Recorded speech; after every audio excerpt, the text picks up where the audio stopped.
What's up, everybody? Welcome back to another Lazy Sunday Out of the Basement stream. I'm Nate. Excuse me. Joined with Justin. What's up, guys? And we have a very special guest with us today. Joining us for the very first time on the live stream, we've got Landspeeder Luke. What's up? Woohoo! Yes, we are very happy to have you on stream. Thank you for joining us today. We certainly appreciate you spending a little bit of your Sunday with us. Of course. I do it anyway every Sunday. So. Yeah, nice. And we appreciate that. And yeah, we're going to be continuing our little string of having customizers, 3D printer type people, members of the community on the stream. So it's going to be a lot of fun, especially if you enjoyed some of our previous episodes with the previous guests. So yeah, we are going to just get right into things here. No reason to really beat around the bush, I'd say. Justin got a pretty awesome pickup this morning, so stay tuned for that. And I do. Yeah, we're going to be discussing some other things. I believe we're going to be revealing a new custom piece from you, Luke. Oh, yes, my next diorama that'll go up on Patreon today. Nice. So get stoked for that. But before we jump into everything, let's say what's up to all the people in the chat who have already made it with us today. Our very first comment of the day coming from Infernal Hippo here, always showing up early. Appreciate the support. We've got Masterpiece in here. Hey, everyone, it's Masterpiece. Hello, Masterpiece. And I would say to you, based on your second comment there, Homewood, Illinois had a lot of the Book of Boba Fett. I don't know how far away that is from you, but I saw they at least had a full case last time I looked on BrickSeek. But anyways, Salty Trees is here as well. Hello, Salty. Hey. Nice to see you. We got Ivan Gambino. Freddy74 in the chat as well. Jacob Dahl is here. Hello, Jacob. Hopefully you're not going too far back. Ooh. Don't go too far back. You could go back a little bit, but not too far. Don't go to the cringe era. Yeah, don't do that. Wayne Duckett, hello, good evening over there from the UK. We got Hunter Schultz in here as well. Captain Taggart, always reporting for duty. Thank you for joining us, Captain. At ease. And Billy, hello, Billy. Happy Mother's Day. That was last Sunday, but thank you for the late Happy Mother's Day, Billy. Never Paul, too late. Nice to see you. Gentugo, how's it going? We got Titter in here as well. What's up, everyone? Thought I was going to have a break from hunting, but got to get out there and get the Book of Boba Fett now. Yep, it's time. If you are not aware, the Deluxe Book of Boba Fett is hitting Walmarts pretty much all across the United States here. As you can see, Justin found one today at his local Walmart. I know a couple other Walmarts, not close to us, but nearby over in Illinois, just across the border, also have been showing it in stock. BrickSeek is working for this particular figure as well, so that is great. So you can get out there and get on the hunt, and hopefully you find one. So thanks for joining us today, Titter. Jonathan Anderson, hello there. Happy anniversary for Attack of the Clones. Nice. I agree. We do love us some Attack of the Clones. Yeah, Gerardo, that's probably in a few days, right? or maybe it's today. I don't know. Yeah, I'm not sure. I don't know the exact date that episode 2 came out. But Gerardo, thanks for joining us today. Dawn is here as well. Oh, it's tomorrow. May May 16th, 2002. Nice. Brian Myers, hello. Welcome to the stream. Norsky, how's it going? Nice to see you. Hey, guys, started watching Breaking Bad this week. Have you guys watched it? Oh, yeah. Love Breaking Bad. That's my favorite TV series. Yep, that is because a Game good of Thrones one. ended so terribly. Breaking Bad is king. Yep, and I agree with that. And I was a Game of Thrones diehard. Yeah. I was willing to lay my life down that show was going to be better than Breaking Bad, but it was not. It was not. Bodie Collection, hello there. Welcome to the stream. Nathan Woodard is here as well. Happy Sunday. Hope everyone is enjoying this beautiful day. Yeah, it is a really nice day out here in good old Indiana. Like a nice 72-degree weather day. Just cut the grass. Yep, I mowed my mom's lawn, so had to go had to go take a trip to her house and help her out a little bit. We got Soup Dragon in here as well. Mythosaur 2187. What's up, everyone? Good luck to all on the hunt for Boba today. Yeah, seems like everyone is on the move. Mm-hmm. Steve D. Tommaso, good morning from Vancouver. Good morning to you there, Steve. Thanks for joining us. Star Wars Collectors here as well. And Lukeness Monster, what's up? Yes. Awesome to see Landspeeder Luke. Yeah, we are very happy to have Landspeeder Luke on the show today. It's going to be a lot of fun. CT41, thanks for joining us as well. Good evening from Germany. Hope everyone is fine. We're hanging in there, CT, hanging in there. Good evening to you. And good evening to David Edge as well, lurking today and continuing piecing together my new Star Wars room. Yeah, we've been trading some pictures here, and the Star Wars room David's been putting together is looking awesome, so that's going to be great. Felix is here as well. Hello, Felix. Yo. Thank you for joining us. Jay Meza. Let's see. We got Sir Pounce is here as well. Brian Myers. I ordered the wave. Nice. Sir Pounce. Good Game of Thrones character right there. Speaking of. Say that every time. Dill. Hey, guys. I'll be lurking. No problem there. Shout out to our lurkers that are already here with us. Don't forget to hit like, though. That's very important. We're already at 120 people in the stream right now before nice. The 10-minute mark. I like that. Nice. I like that. Nice. That's Luke bringing in those Instagram views. Yeah. I just posted again that we're live. Ooh, nice. I like that. Thank you. Like that. Thank you. We got Brittany M in here as well. What's up, Brittany? Nice to see you as always. Gentugo, I saw Ahsoka on Dorkside and I have no money. I am so mad.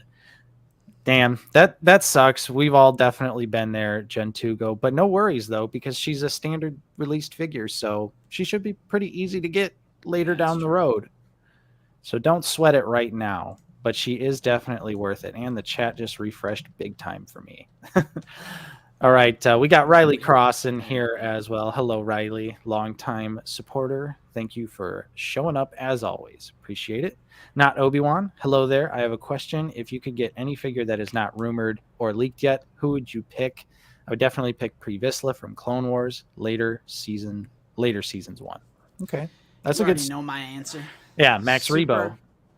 Oh, I actually, as much as I love the Max Rebo band and Return of the Jedi and everything, still gonna say Super Battle Droid because it's just a common sense. Like, where is it? Or Dirge. I'd like to see a Dirge. Yeah. Luke, what about you? I'm gonna need a minute to think about that one. All right. We'll stew on that one. A lot of characters. Yeah, sorry. Yeah, no, you're fine. You're fine. Tony, Marvel Legends fanatic, how's it going? Rena Jay is here as well. Good evening from a rainy Indonesia. Nice. It was a little rainy here yesterday. Not too bad though. Luckily, it was. It came and went. CT Fulcrum is in here as well. Just stopped by to say hi. Currently at Galaxy's Edge. We got Landspeeder Luke in the chat too. Nice. Someone said my mic sounded faint. Is that better? I turned it up a little bit. Let me know. As always, no clicking sound. Thank God. Problem fixed itself there. So yeah, whatever that was. Gamerzone, hello. No Suggest, how's it going? 007. Benny is in here as well. Sir Halagad, Brett on Fett, Mondo. We got Red Wagon Dioramas here. What's up, David? Ivan, of course, is here as well. And Landspeeder Luke's customs are some of the best in the community. I agree. I mean, absolutely. Rob Halfpenny, best time of the week. Hey, guys, each day is a day closer to the Ayla Secura Black Series release. That's right. Absolutely true, Rob. That's going to be great. On the positives. Yeah. Once we get it, we're all going to love it. I know that's probably going to be a banging figure. Yeah. Mike Chu, welcome to the stream. Thanks for joining us today. Brent Dozerman, how's it going? Andy Rash is here as well. Action Figure Encounters. Hello. Nice to have you here. We got Dank Ches using those brand new emojis as well. I saw a few other people popping the new emojis off. And if you didn't know, we've got 3 new emojis for our channel membership. They are pretty sick. They are pretty 100%. sick. 100%. I want to show them real quick. Just because, just in case they didn't see the episode of Figure It Out. True. But now I can't find it, so you can just go ahead. All right. I can't find the file. Cobsy, how's it going? Albert's here as well. Jake Barlow, Droids Fett all over by me. Yep, Droids Fett hitting hard. The TVC version. Wampa the Hutt, Stone Trooper 420. I need to change my name on here. Why? It's fine. You're fine. Microphone. Hello. Hunter Schultz, how's the weather in Indiana today? It's a beautiful 70 in Wisconsin. Yep, about the same here. Feels really nice outside. I got the windows open in the house. Front door open, windows open. Got my window open. You might hear a few cars having a drag race outside. Yeah, people like to drag race down Justin's street. Yep. Jay Martin copped the Boba Fett yesterday thanks to the Discord. Shout out to the Discord. Justin's been doing a lot of work updating the Discord, making things really nice and buttery smooth over there. So if you're interested in joining that section of the community, this is why you join right here. Yeah. Hey everyone, Throne Room Boba Fett has started to pop up in Walmart, and I even give you a link to immediately check it. Yeah. And if it's not me, someone else will let you know too. But we have a lot of different topics and stuff, so just join, read the rules. Yep. Abide by those rules. It's pretty simple. Yeah. Yep. Play by the rules, stay positive, have a good time, and you'll be just fine there on the Discord. Volts, Ohms, Amps. Hello, Volts. Master Jedi Trader 420 is here as well. We've definitely got our Star Wars and weed fans in the chat today. We got a Jedi Trader 420. We got a stoned Stormtrooper. Nice. Who else? Randy Books. Hello, Randy. Welcome to the stream here. Sith Vicious. James Vincent. A lot of new names. Names. Yeah, Randy Books, Mishawaka, Indiana had a bunch. Ooh. I think that's about an hour and change away from us, I believe. Yeah, and it's an hour ahead.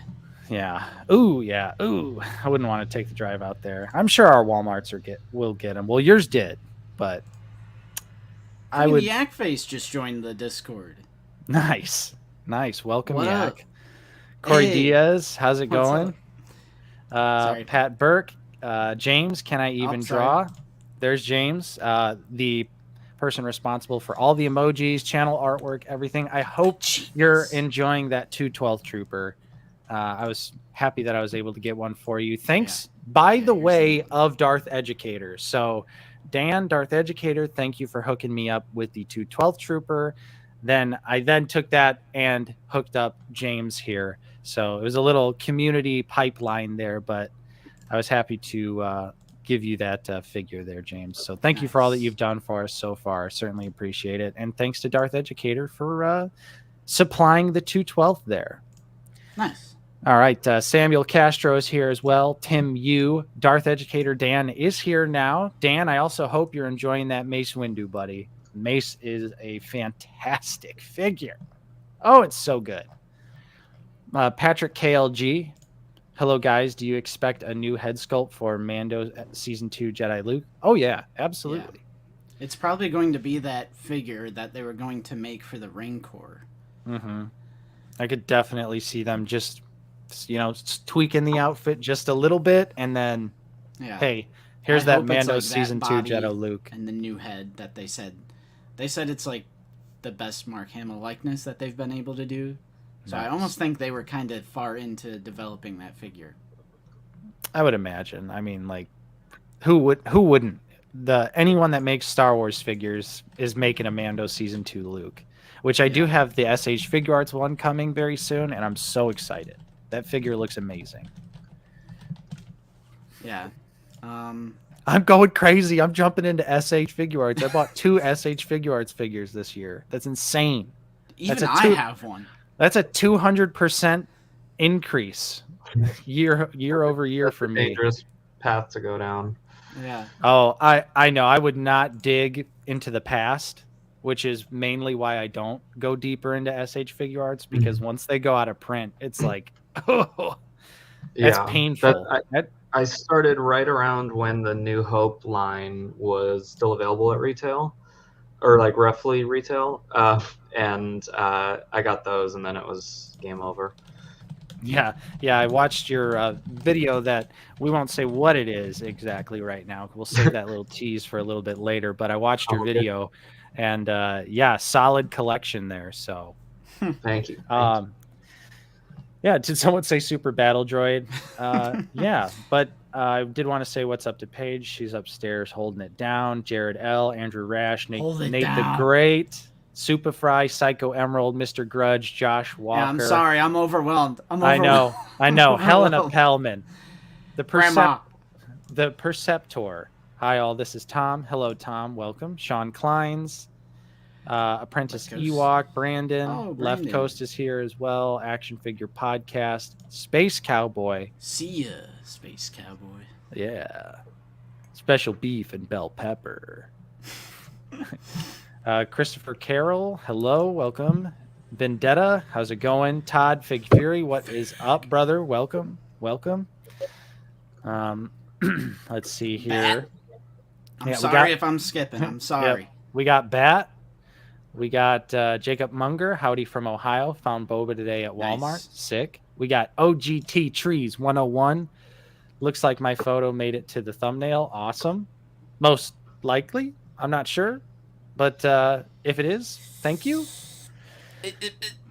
Justin made the thumbnail. Oh, it's the photo from Yakface. It's the stacked Bobas. Yeah. Thank you for that. Appreciate We're gonna have to pay your royalties for that. Yeah. Alex. Yeah, Alex Kabashed. Hello. We got some more people joining the Discord. Thank you for checking out the Discord. Yeah, just make the jump to Hot Toys. Yeah, no way. Maybe get one hot toy. Maybe one. Okay. Heck says I sound fine. All right. Thank you. Nice. I'm always changing my mic settings because it's different for when I'm shooting videos to when we're streaming. Yeah. Yada yada. Yeah. Whoa. Thanks, Luke. Joined the membership. I would have done it a long time ago, but I didn't have a Landspeeder Luke YouTube account until yesterday.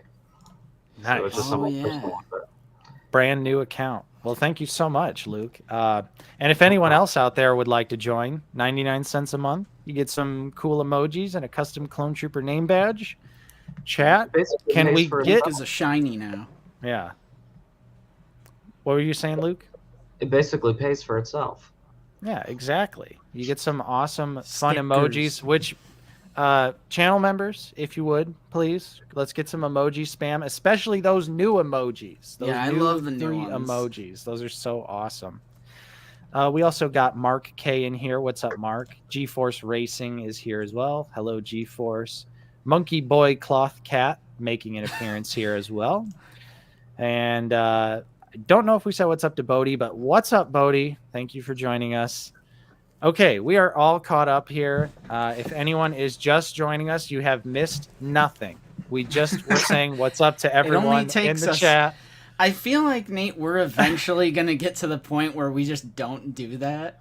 But I feel like, I say this every week, but like people sacrifice their Sunday time to hear us talk about toys. And I'm like, I know.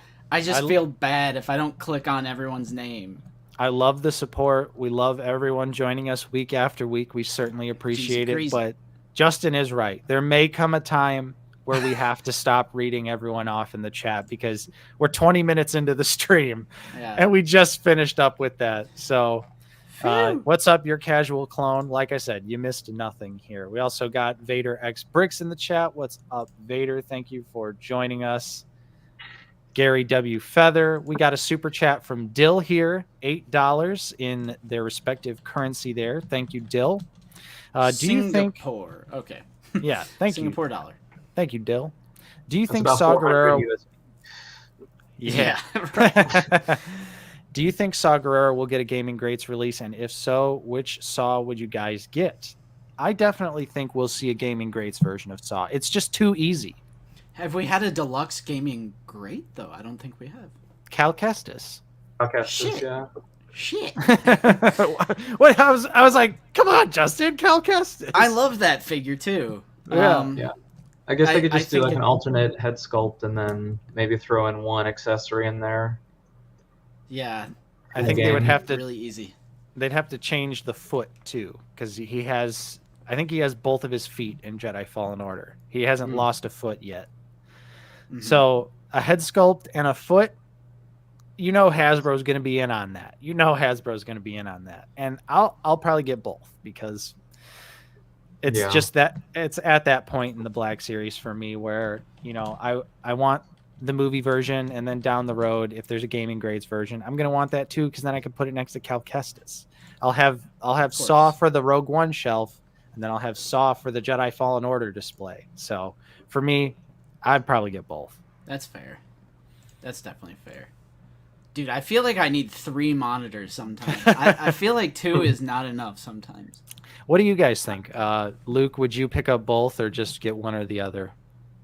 Honestly, I'll probably pick up both. Or I'll probably pick up 2 to start, because I'm just expecting at least one of the customizers out there to make a Saw Gerrera head, even if true. Hasbro doesn't.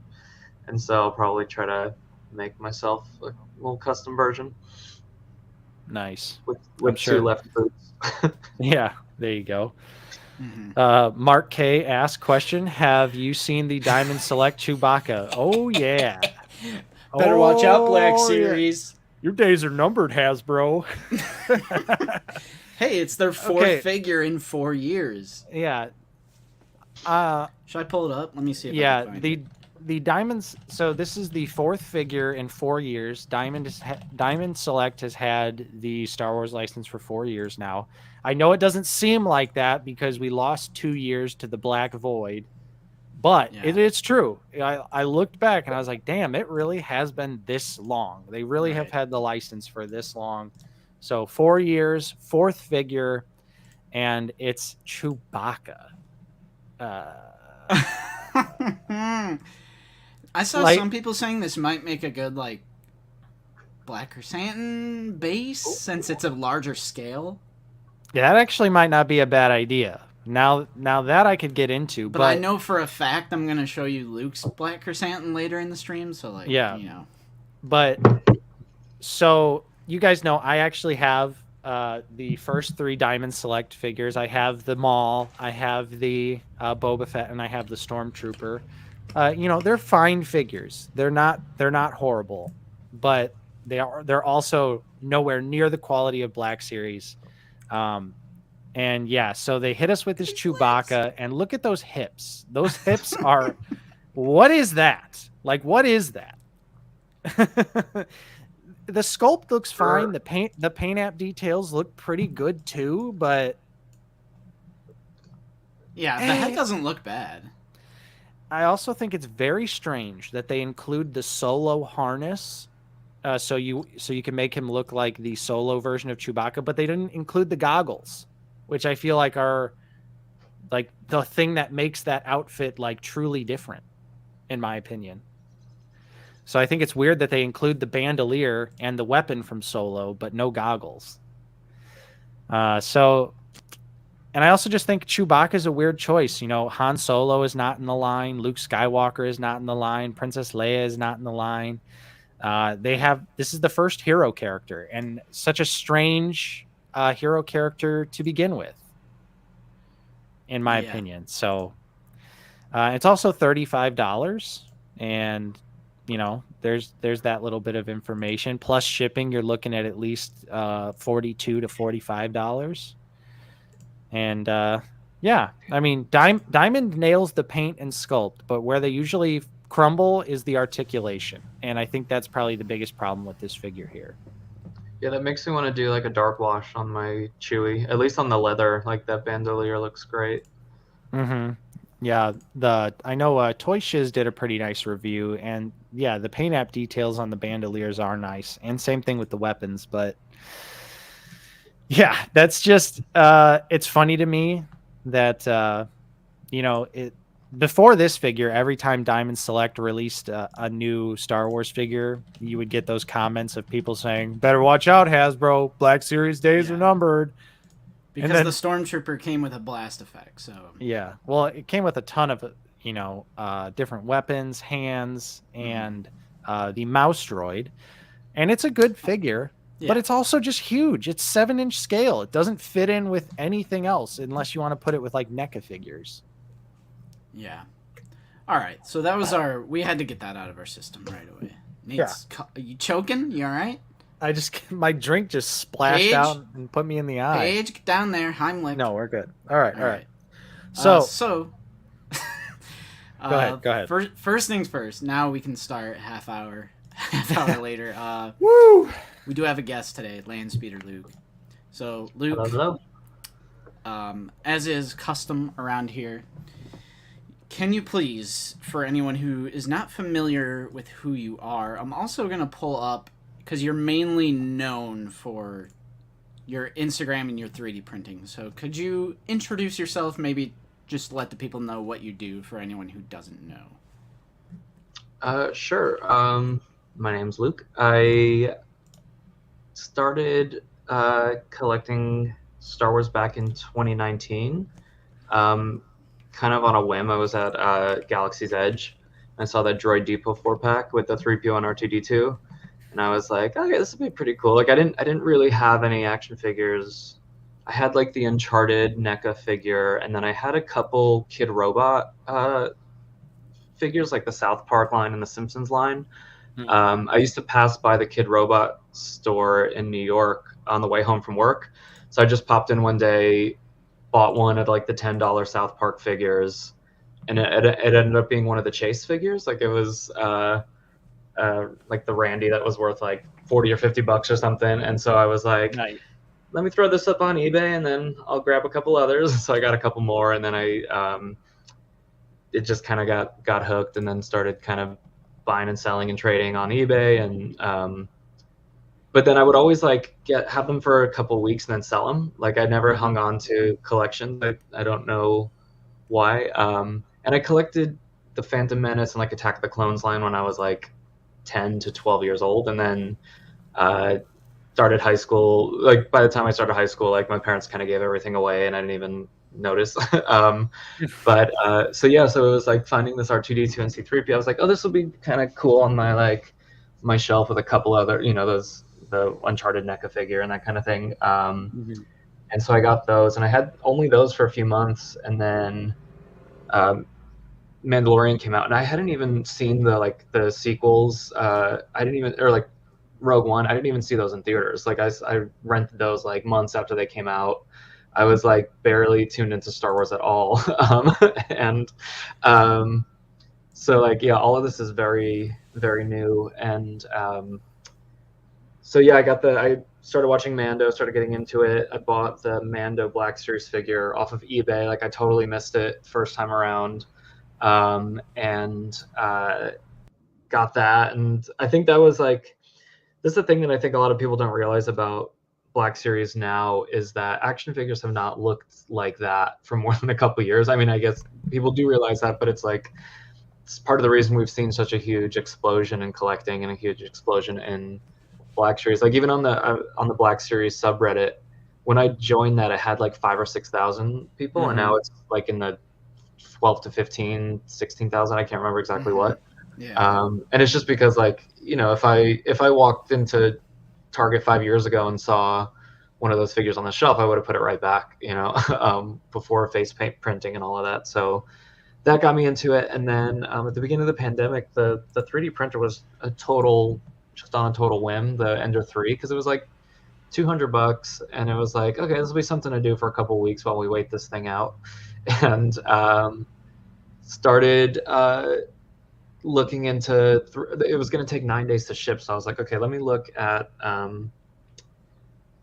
like 3D modeling software. And so I just downloaded Shaper on the iPad and started messing around with it. And I never done any 3D modeling at all, and I did a moisture vaporizer that totally is not 3D printable, but I was so stunned that I was able to use the software. Like it was so intuitive, and the tutorials were so great, and I was like, I just zoned out for like 5 hours, and I was like, had this finished product, and I was like, oh my God, if you had shown me this 5 hours ago and told me that I would make this today, like I wouldn't have believed you. And so that was really exciting. And then, so the printer came, and then over the course of a few months, I just started messing around and printing little things here and there, and lots of failed prints, lots of frustration. but not a lot else going on during the pandemic. And so I made this Millennium Falcon diorama, which is the first post on my page if you scroll all the way down. And that was the first like kind of enclosed piece that I had done. And you've done a lot. Oh, here we go. This one? Yeah. So I did this, and that's all like these foam walls. It was held together by nails, like it literally, if you picked it up, it would fall apart. But just enough, I was able to get this photo and put it on Reddit or something, and a lot of people were reaching out, asking to buy it, and I hadn't worked in like 3 or 4 months at this point. And so I was just like cruising off savings. I wasn't able to like get on unemployment or anything yet during the pandemic, and so I was like, okay, how do I make money off of doing this? And so I started taking commissions on a couple pieces, but between like just having one tiny printer and then all of the frustration that comes with printing and painting, and then also just trying to ship something like this, like it just wasn't possible. And so that's kind of where I started. About a year later, thanks. Started experimenting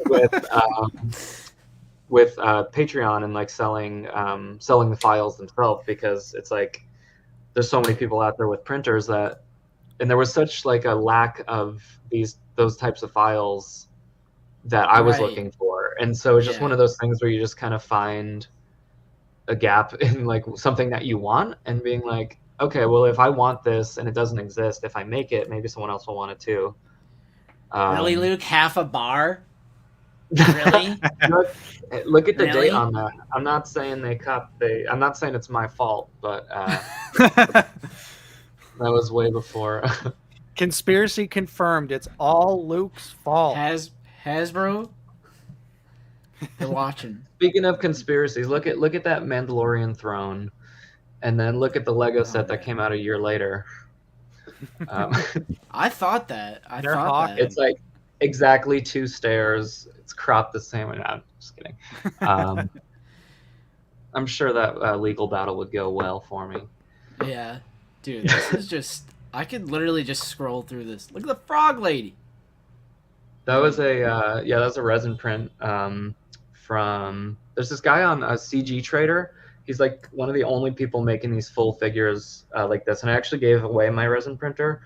It was just like I wasn't using it enough, and so I've got someone else printing a bunch of his figures for me now. Nice. And it's pretty much costing me the price of the resin printer to get them printed. But yeah, he's got like the Pike Syndicate, and he's got the Max Rebo and Size Snoodles and all that, so I'll be putting those together and painting those pretty soon. Oh man! Someone say Max Rebo and Size Noodles? Mm-hmm. Oh, I love the loot canister. Yeah, the chest or whatever. That was one of my very first ones. I just actually found the. I did some Photoshop paint touch up on that because I found the original last week, and it was a mess. Nice. Because I'd never really used paint before either, at least not in like 10 years. I still feel like I'm learning it. I was just painting last night, and I was thinking, just in the past week, I feel like I've made some breakthroughs in terms of like customizing and painting and dark washing and like just these techniques that hadn't worked perfectly in the past, and now I feel like I'm getting a good grasp on it, 2 years later. But hey, practice makes perfect, and I certainly can understand my very basic entry level painting that I've done of some of the like Warhammer figures. Mm-hmm. So oh man, I can't even imagine that. Yeah, I totally get it. Painting is not easy, and it takes a lot of practice, a lot of patience as well. Hey, Lego also made this a set. Oh, what's the date on this one? Lego did that one first. I saw everyone getting so right. pumped about the Lego set, and I was like, might as well. Yeah. Nice. Oh, and you sent us one of these pins too. Yep, it's behind me. Yeah, those were going to be a run. I was going to do 3, like the blue, orange, and red box. And looking back, I should have done should have done them all at once, just because I feel like collectors need to have some kind of context for something. Like buying one of something is very hard. But like if I had the blue, orange, and red line, then it'd be like, oh, it's a series. Like I know where this is. I know where this is going. Or I know where to put this. But anyway, Yeah, those are I still also available. just love these. Go ahead. I was gonna say that the pins are available on my website. Oh yeah, you have okay, so you do have a website as well as an Yeah, Etsy, there's or is not that the much to see on there right now. okay? But yeah, Luke There's just also so many good does creations. does those great stands. Yeah, The like, hexagon I love stands. these and how they peg in. Because I was Mhm. watching your thing that we're gonna talk about later, and The thing. fact that because when you were showcasing that like they don't fall over, I was just thinking of my acrylic risers and Yep. how Yep. it's literally like a crane game at Chuck E. Cheese. I'm like trying to like plug then it one- out without disturbing do you all of use those battle sticky tack droids. on them? I don't. So that's what I was using. But what would happen is like the hold of the sticky tack was strong. It was like heavier than the shelves, and so I would lift one figure, and the whole shelf would like pop up with it, and they would like come up, and then it would drop, and Ooh, everything would fall over, and then it's just game over after if one of them falls, you know. Dude, right. back support optional helmet stand. Ooh. This is like of all of the dioramas that I've made, this is the only one that I actually like have those stands. Like I Right. actually use those in the collection, and so I'm that was another situation of just kind of making something that you needed. But it did take me about like I kind of been visiting those hexagon stands for like a year and a half, and just like they've just been evolving over time, and so they finally got to a place where I was happy with them. Nate, Nice. I'll know you love this one. Yeah.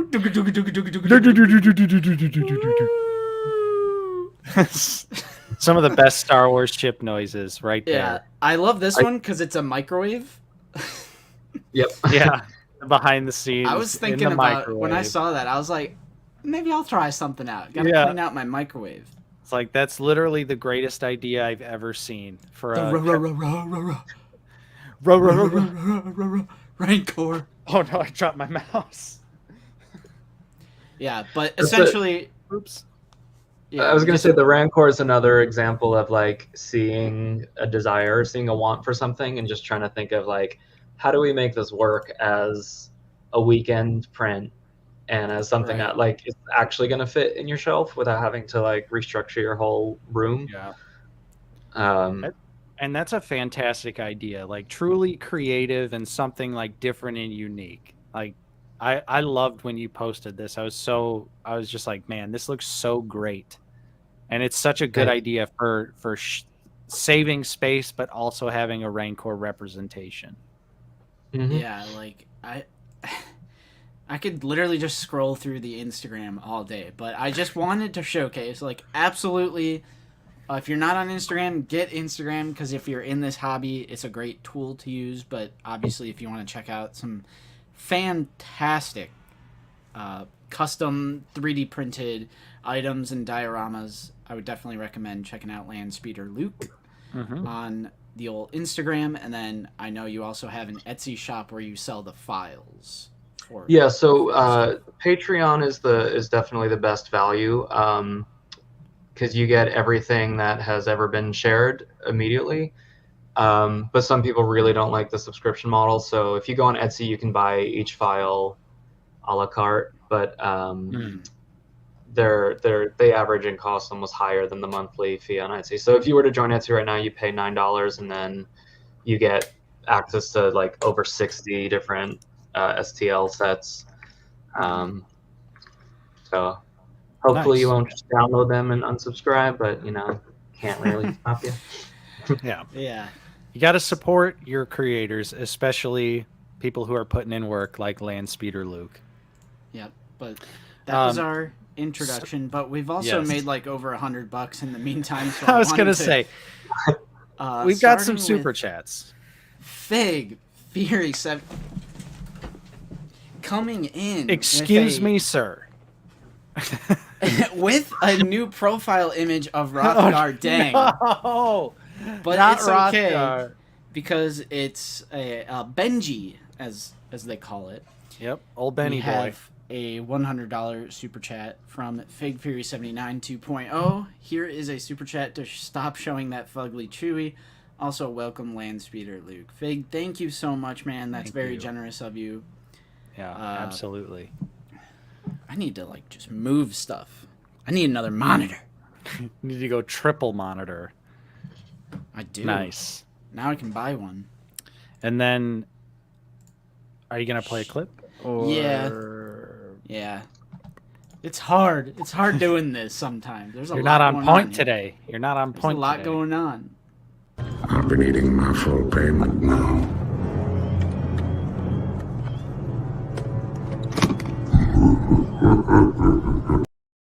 Thank you, It literally is a briefcase of credits that Fig just donated to us. So thank you so much for the channel support. And then right behind him, Dank Ches coming with the $15. Let's get some praise for the OOT boys on their hilarious Walgreens skit. Keep up the great work, guys. Thank you, Dank Ches. I'm glad so many people enjoy it. I'm glad so many people get our stupid humor, like our humor that is so just incredibly dumb. I was waiting for someone to point out, like, I can see the cloth of the green screen, right? But I'm like, it's intentionally shitty. Like, right. It's almost kind of inspired by like Red Letter Media, like just our dry, like a lot clearly not intentional. Yeah, the dry humor. Red Letter Media, big inspiration for me. Like Tim and Eric, a lot of that like absurdist, like cringe kind of humor comedy is something that really influences me for all of my stupid characters that we come up with.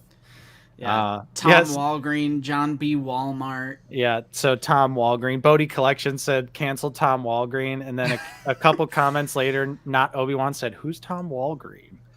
Not Obi-Wan. You'll find out. You got to check out the last episode of Figure It Out if you want to find out who Tom Walgreen truly is. We had some fellas from the UK being like, I'm glad I don't have to deal with Walgreens, but Tom Walgreen was in the comments, and he said he's coming after Sainsbury's, or I think that's the name. Little LIDL or something. I was Googling like the most popular grocery stores in the UK, so I have no idea. But Sainsbury's, we're coming for you next. We're coming. We get some Clone Wars exclusives. And then after that, Vader X Bricks with a $9.99 super chat. The super chats just kept coming. Thank you so much for all the support, everyone. And yes, Vader says, probably won't be here very long because I got some errands to run. Also starting my first job tomorrow. Nice, Vader. Congratulations on getting that job, buddy. Question: should I get those TVC 2D Clone Wars Walmart figures through them or eBay? eBay, you're probably at least guaranteed. You could see the card condition before you purchase them, because of course, buying straight from Walmart, you never know what you're going to get. Are you going to get bubble mailed? Are you going to get a box with no bubbles? Are you going to get a box with bubbles? Who knows? I don't know. I got a few packages from Walmart this week, and the spectrum of how they were packed literally was the entire spectrum I just listed. Nice. So thank you so much for the channel support, everyone. Yeah, thanks for all the support, guys. That's very kind of you. We're at around 175 people watching the stream right now, so thank you everyone for joining us. We're at over 100 likes, so success there. It's just a success all around. So what's your record for viewers?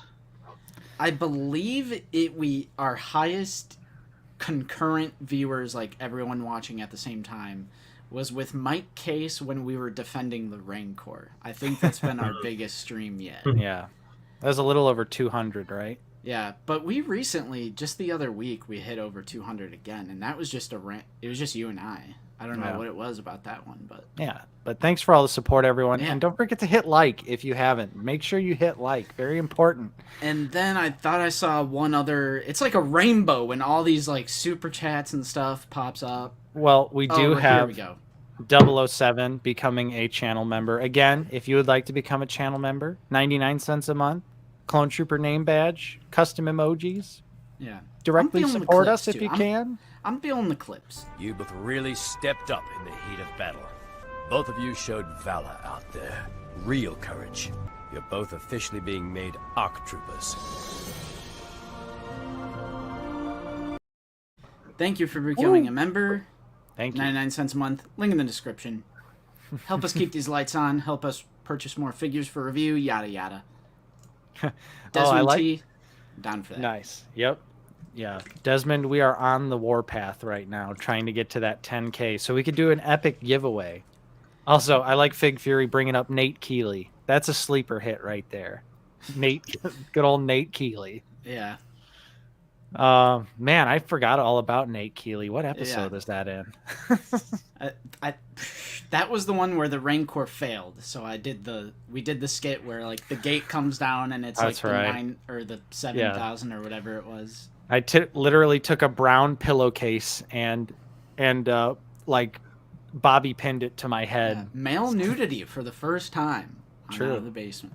Yeah, no OnlyFans subscription required for that one. Yep. AJ, no problem. Thanks for joining us. We appreciate you showing up whenever you can.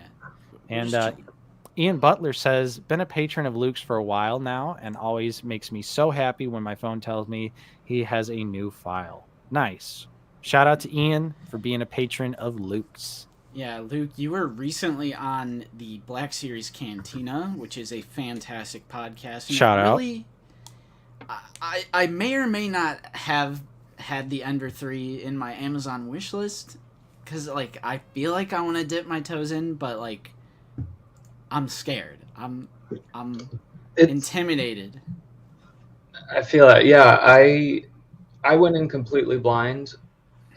So it's just one of those things that like I thought was for the type of people that can like build their own PC or like solder motherboards together or I thought it was like or like code. I thought it was kind of a lot more advanced than it is. It's the actual like technical side of it is quite simple.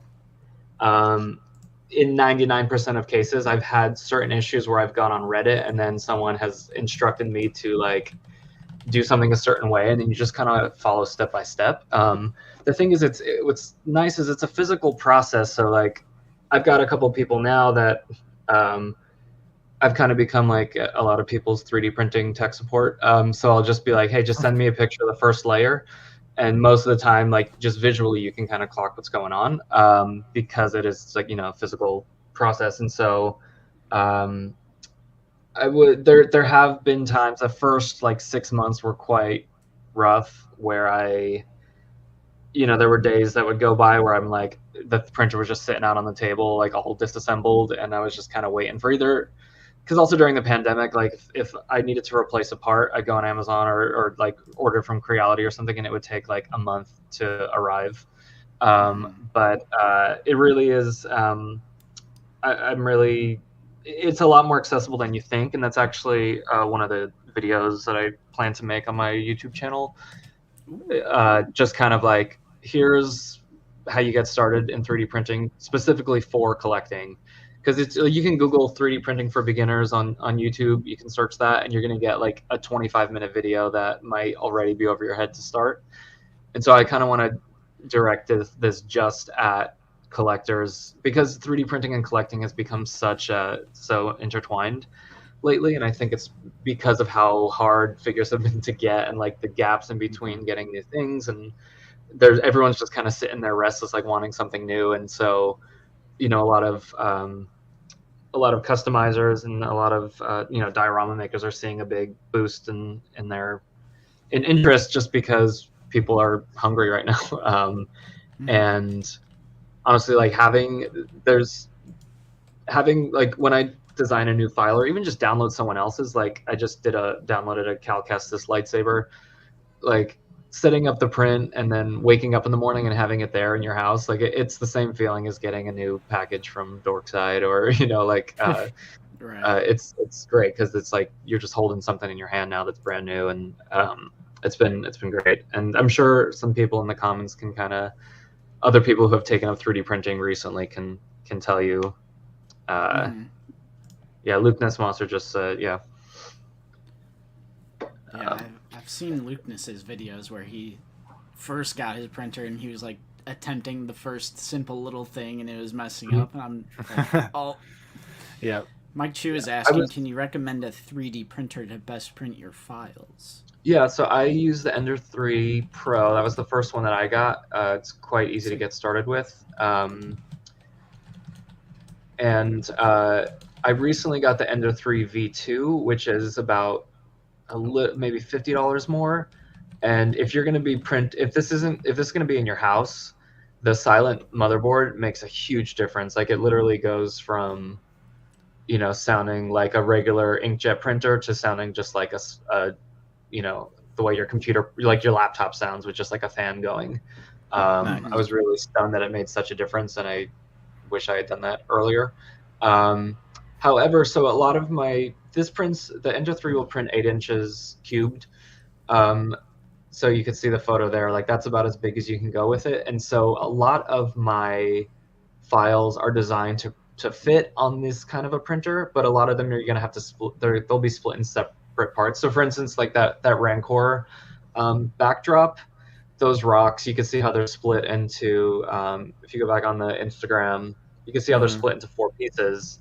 That's so people who have the Ender 3 can print it, but like I printed it in one piece, so I was able to just do a single print for those rocks because I used the Ender 5 Plus, which is closer to $600, I believe, and that prints 13 inches cubed. So you can, like, if you're going to be printing stormtrooper helmets or something, if you want to print like life-size droids, then the bigger printer is probably going to be a better bet. But I ended up getting the Ender 3 to start, and then a few months later I got the Ender 5, and I used them both, which is also really awesome to have them both going at the same time, because then you just like double the speed that you can print dioramas with. They're not as expensive. Sorry, Ender 5 Plus. Oh, sorry. Yeah, the 5 Plus is the size, and that goes up to that $599 one. So that one prints a lot larger. So that's like, it's not as expensive as I was thinking. Yeah, that's part of the reason I want to make one of these videos. Is just really going into like what it actually costs and what it looks like to start printing, like from clicking order on Amazon to getting your first diorama printed and painted. Because that's one of those things. It was just one of those, because I was ordering 3D printed parts from other people, like dioramas that were printed on PLA printers. Now, there's a distinction between resin printers and PLA printers, and so the resin printers are about the same price.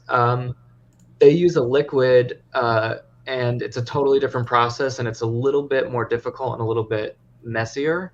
Like you need to wear a mask and gloves, and but that's how you get like your custom figures. So like if you're printing, like when you order from like different clone helmets or those like John Walker Customs parts, those are like the Dark Trooper figures and all of that. Those are resin printed, which is a different process, and the pieces are a lot more fragile and it's a lot more expensive. So like the cost of just materials, like if you were trying to print a full size Ian, who just commented, he prints, I think, a lot of my files in resin, which is kind of crazy to me, but they look incredible. They just get a lot of they get higher detail and can print smaller. But it depends on what you're doing. So like if you're doing dioramas, you want like an Ender, like the ones we just looked at. If you want to print figures and armor and weapons, a resin printer is the way to go. But I'll make a video about that at some point. Yeah.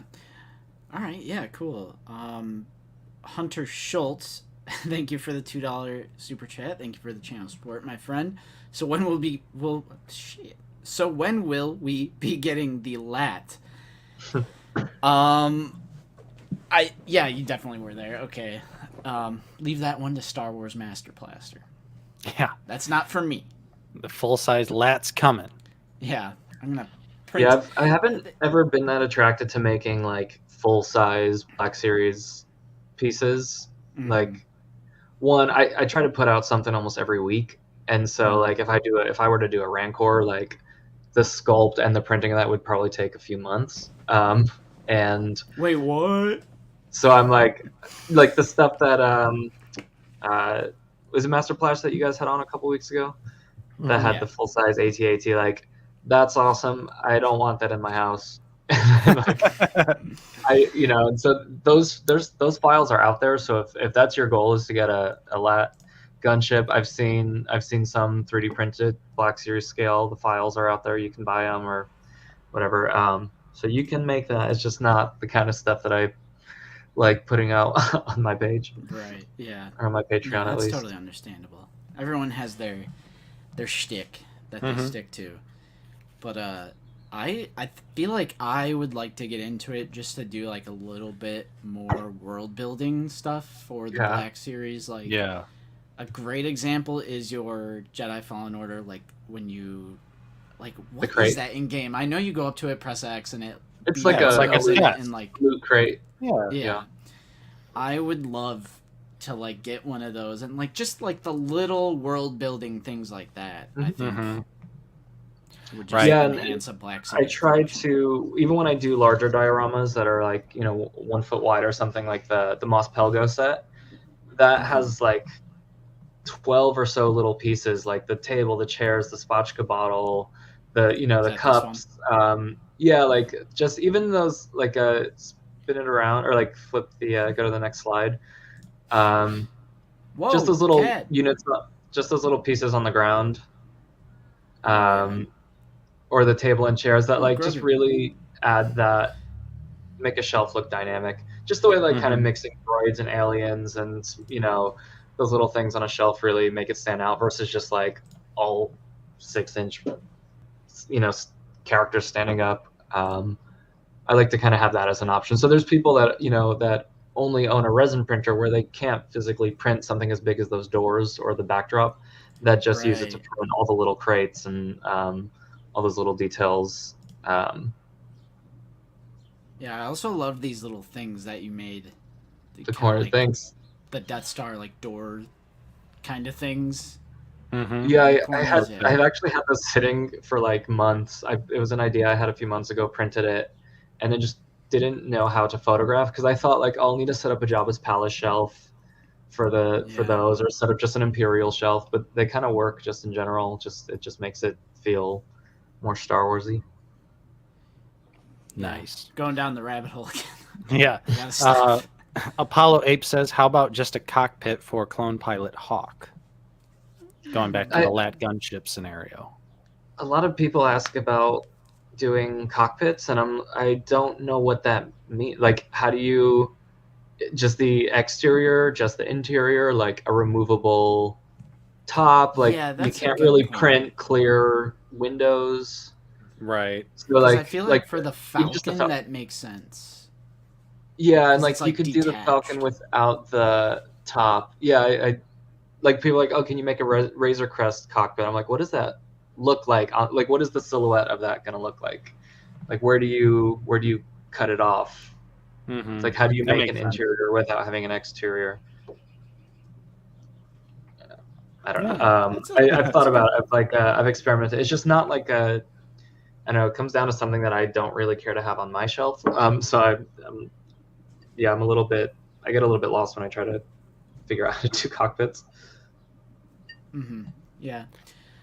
Did want to say what's up to Obi-Wan Kenobi and Sleeping Collectibles, who are both here. What's up, guys? Thanks for joining us today. Hello. Appreciate it.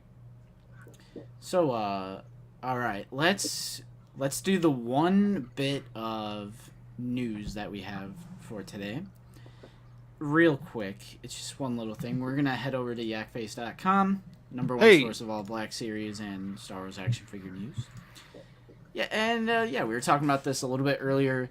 The Deluxe Throne Room Black Series Boba Fett from The Mandalorian Season 2, or as they market it as a Book of Boba Fett figure, it has been popping up in Walmarts.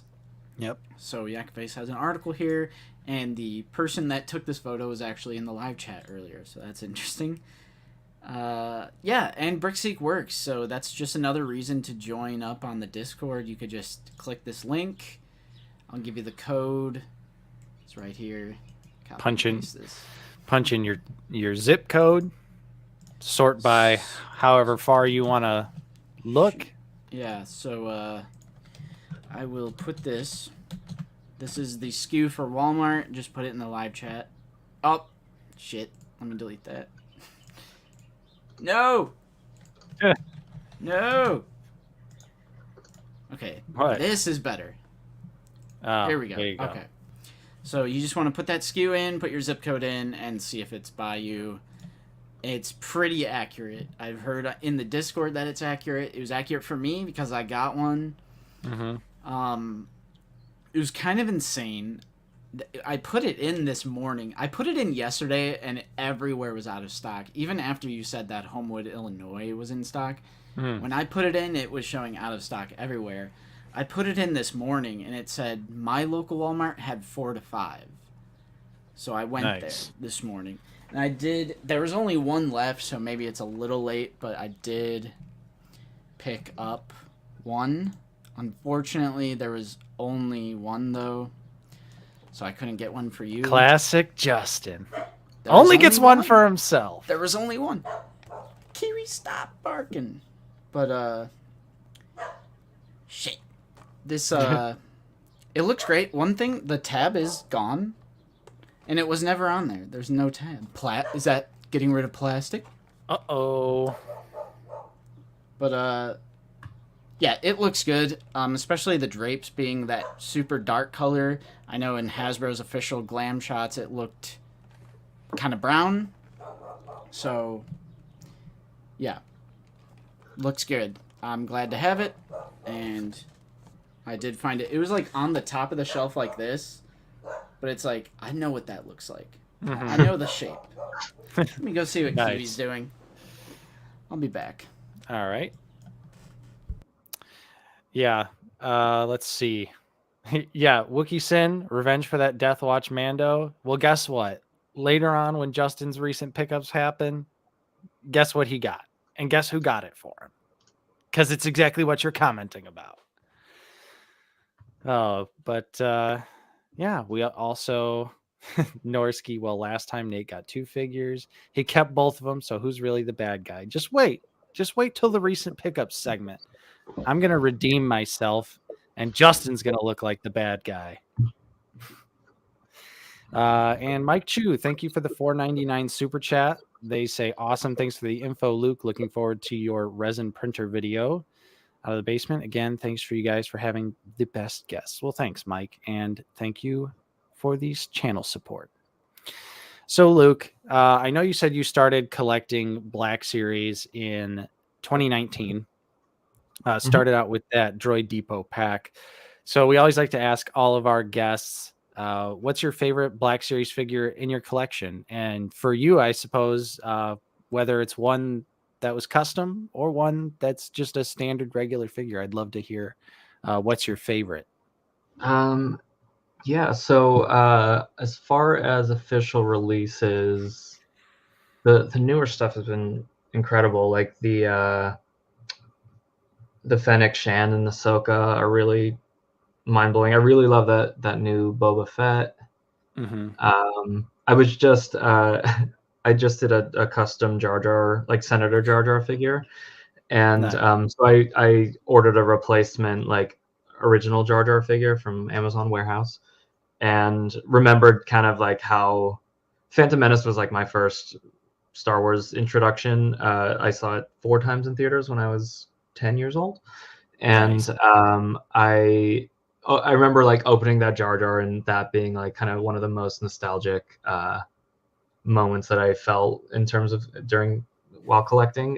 So I was just remembering that yesterday, and that figure really is 10 out of 10. So don't put me on record as saying Jar Jar is my favorite. But in terms of customs, I have a Hauser figure that I got from Fett Clone that I pretty much had to beg him to send me the entire thing instead of just the head. Nice. And that one is just like I mean, you guys have seen his work on Instagram, I think, and that was the first time I've seen like a full figure painted by him, and it's just, that one just blows my mind. Like when I'm kind of explaining collecting to someone, or like if I need to show someone one figure, I show them that.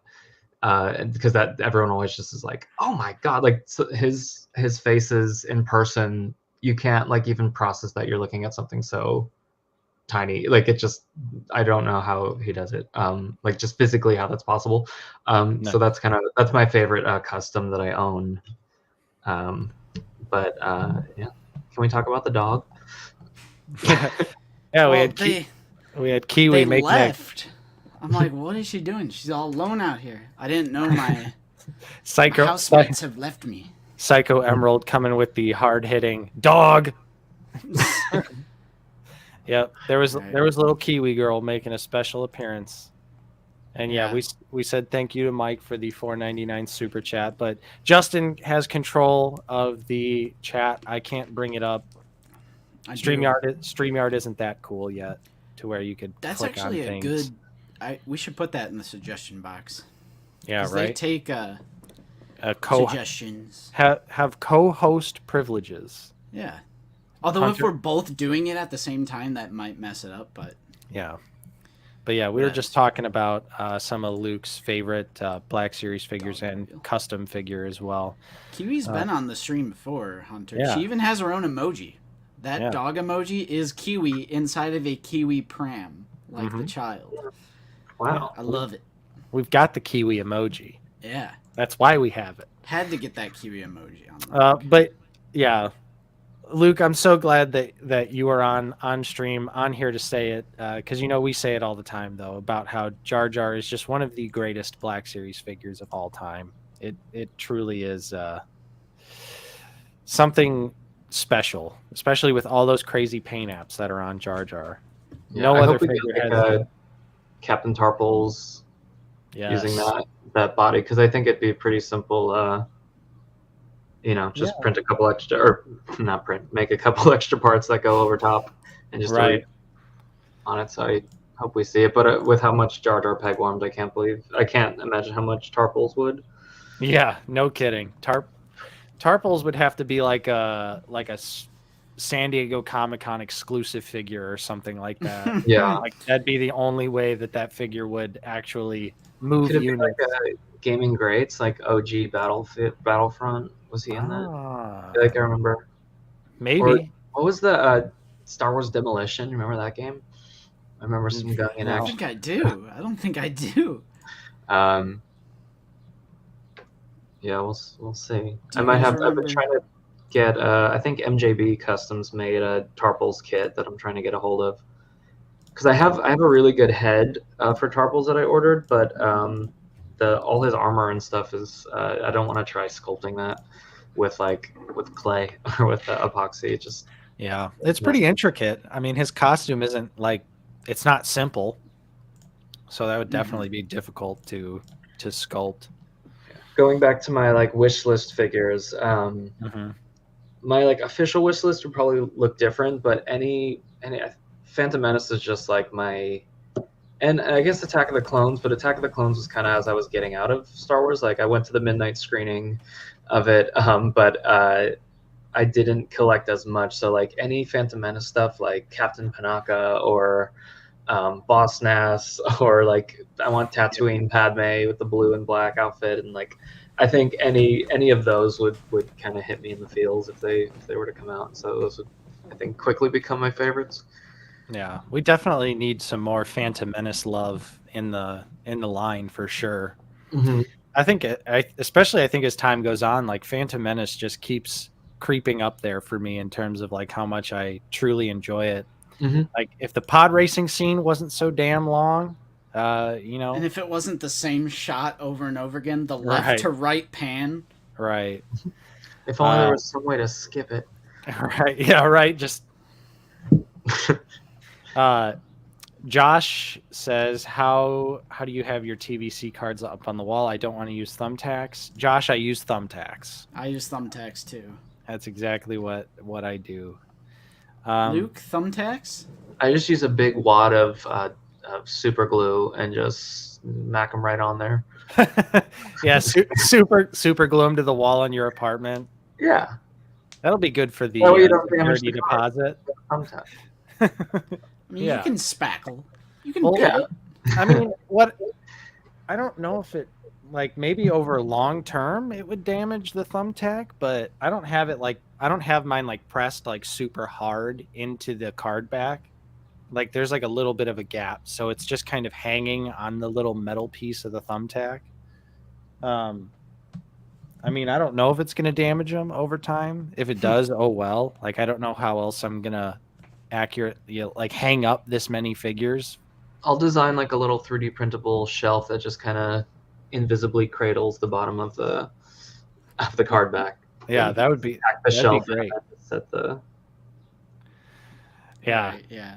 I mean, yeah, I don't know. I don't know how else you would do it. I wouldn't want to use like Like a nail? like no. sticky tack or something like that, you know. What's Yeah. wrong with thumbtacks? Yeah, I don't know. Is it the wall, or is it like protecting the wall, or is it just protecting that little? I guess if you've got like unpunched cards. Yeah. Well, yeah, because I can't hang up my Darth Malgus because my Darth Malgus is unpunched, and I don't know what to do with it. You can I've do thought- two thumbtacks like on the bottom, so the card back is resting on the pins, but then the actual thumb part of the tack is just kind of like holding it back. It would probably tilt forward and bend the card. Or actually, yeah, if you did four thumbtacks on each corner, or like 4 total, and just like have because that's how I used to hang up like photographs when you didn't want to actually puncture the thing. You just kind of like pinch the corners. Yeah, true. I was thinking about maybe getting one of those like protective cases. I think some of the protective cases come with like a little hanging thing. Just because, I mean, my Malgus, the card's a little bent, but as that figure climbs in value, I do have more and more interest in protecting it and making sure it doesn't get further damaged. Mm-hmm. What does that Malgus go for these days? I think last time I looked, it was like $60-$70, something like that. Yeah. I paid $7 for it at a used bookstore. They had no idea what they had. It was just sitting on the shelf unpunched for $6.99, and I was like, "Yep, that one's coming with me." What are y'all? What are your guys' like best or like luckiest finds? Like either a figure that you found like that, or just something that you found at retail that you know, or found in clearance. Yeah. I would honestly say for me, this is so random, but it's a Toho Godzilla Blu-ray, or it might have been a DVD. It was Godzilla versus Biollante, the DVD that is worth like hundreds, I want to say. Wow. Yeah, the DVD's up there for sure. The Blu-ray's even more insane. But it was like $3 or $4 at not FYE, Second and Charles. Mm-hmm. I saw that and I like opened it and saw that it was a real copy, and I was like, oh! Like nice. They clearly had no idea what they had. This stupid DVD. Yeah. Oh, there we go. Red Wagon says figure shield cases. Thank you. Let me think. Slave Leia. I got Slave Leia for like $15 a couple years ago. Again, at this used like video game and movie store, they get figures in from time to time, but it's not like their specialty. So they typically like underprice all of the figures they get in just so that they can get them right back out the door. Mm-hmm. So one day I walked in, they had Greedo and Leia, Huttslayer Leia for $14.99 a piece, and that was before Greedo was getting a re-release. So Greedo was up there, Leia was up there, and so I instantly, I was like, they were in the glass case, and I was like, I need these two right now. Mm-hmm. Nice.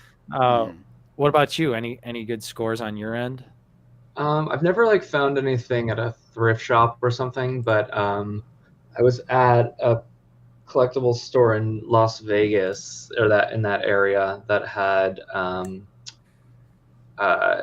loose case, and the guy he was literally like, someone had just dropped off their collection. He was just bagging stuff up and pricing it.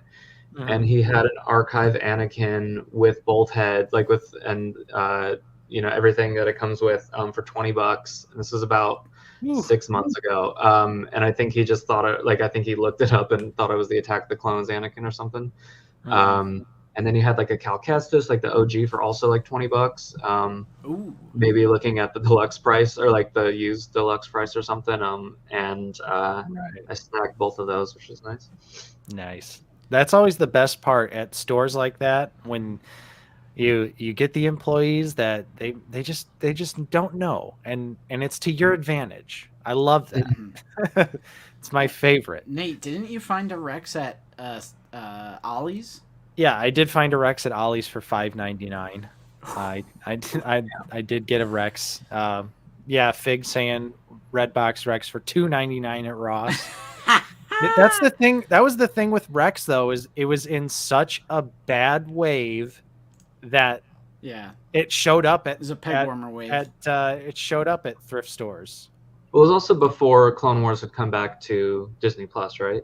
Yeah. So it was just Yeah. this like 10-year-old show that no one was like really talking about.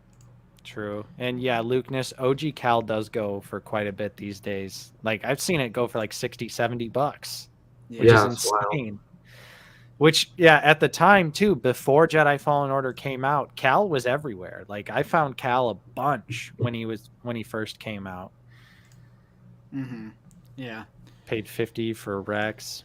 Yeah, and who knows if that Rex re-release is ever actually going to happen or not. It just the That's date so just weird. keeps going further and further back as Yeah, time goes on. I'd been waiting for a Rex re-release, and I just bought one last week at a TC's Rockets near San Diego. They had them loose in a case, and I was like, you know what, screw it. Like I'm tired of waiting for them to come back. I had them a while ago, and then I had a few phases of like selling figures off when I was just kind of collecting for myself, and then once I started doing the dioramas and stuff, I'd be like, oh shoot, I need that figure that I just sold. So I was just kind of hoarding everything. Yeah. Had to go back and re-pick some stuff up. Yeah, exactly. And it was like, oh great, I bought Greedo for 50, sold him for 30, bought him again for 50, and then he re-releases for 20. Like that back and forth. Right. I mean, that's the game you play with pretty much all Hasbro lines of figures. It's like the minute you go to buy the figure for the aftermarket price, the re-release gets announced the next week. Yeah. Right. Like that's why I have a pretty nice 3 3/4 inch pickup. I'll show off a little bit later, but I'm thinking like now that I bought it, the re-release is going to happen. So yeah, second sister, she was everywhere. Like it's so weird how like at the time these figures are so common. Like for me, I remember one figure that I absolutely took a big nap on was Ezra for the longest time. Oh yeah.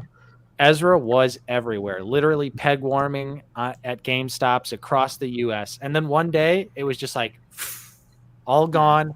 Thanos snapped out of existence and $100 on eBay.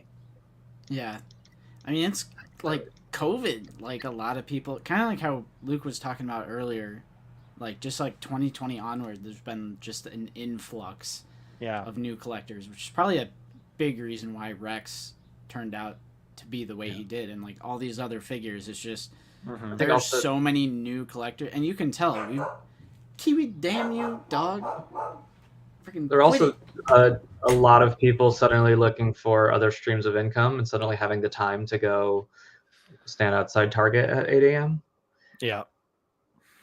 And so like a lot of I think a lot of those figures that were sitting around just kind of all got snatched up and scalped.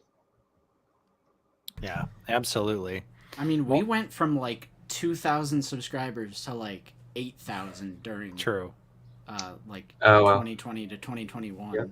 I was one of them. And we've been on YouTube since 2015. That's true. But it wasn't always Black Series content. Yeah, that's true. We had to switch it up. The old movie content days. What's up, Froylan? Thanks for joining us today. And Josh says, out of curiosity, how many figures released in the Red Line versus Galaxy? I know there was over 120 numbered, but Deluxe's carbonized exclusives, etc., had a different numbering system. Yeah, there's only 112, I believe. I would say red and black box. It's hard to say with the galaxy because there's no easy way to count them all because every single movie has its own numbering system now. So Yeah, Yak Face does have a pretty good like checklist. I mean, the red and black box also went on for 5 years. right. So like it's not really a fair comparison, but like let's see here. 20 something Mando. I bet there's more Galaxy now. Well, maybe not. They might be like neck and neck because Yeah. there are just a lot more figures now as well with the other different sublines and things of that nature. There's more figures being produced in a year. Obi-Wan? Oh, Inquisitor. Vader? Mm-hmm. We get an Uncle Owen figure? Yeah, honestly, they're probably neck and neck, but I don't feel like doing the math right now. Sorry. Gosh, man, my allergies are driving me nuts. Gotta take some Loratadine. Take some Surtec. Yeah, I got to get my Zyrtec on here. Mm-hmm.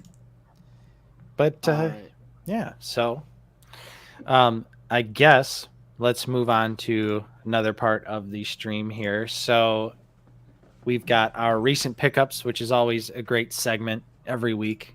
This week, I've got quite a few vintage collection pickups. My vintage collection display is starting to get very serious. Starting to get very, very serious.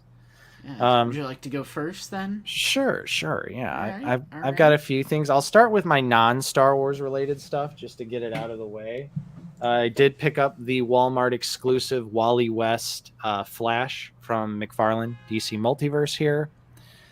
Love me some Flash characters. Love me some Wally West. They shipped this in a bubble mailer, and you can see some nice corner damage. But thankfully, I'm just going to open this and put it on the shelf and have a little, like Young Justice, Teen Titans-esque display going on here. So nice. Wally West Flash.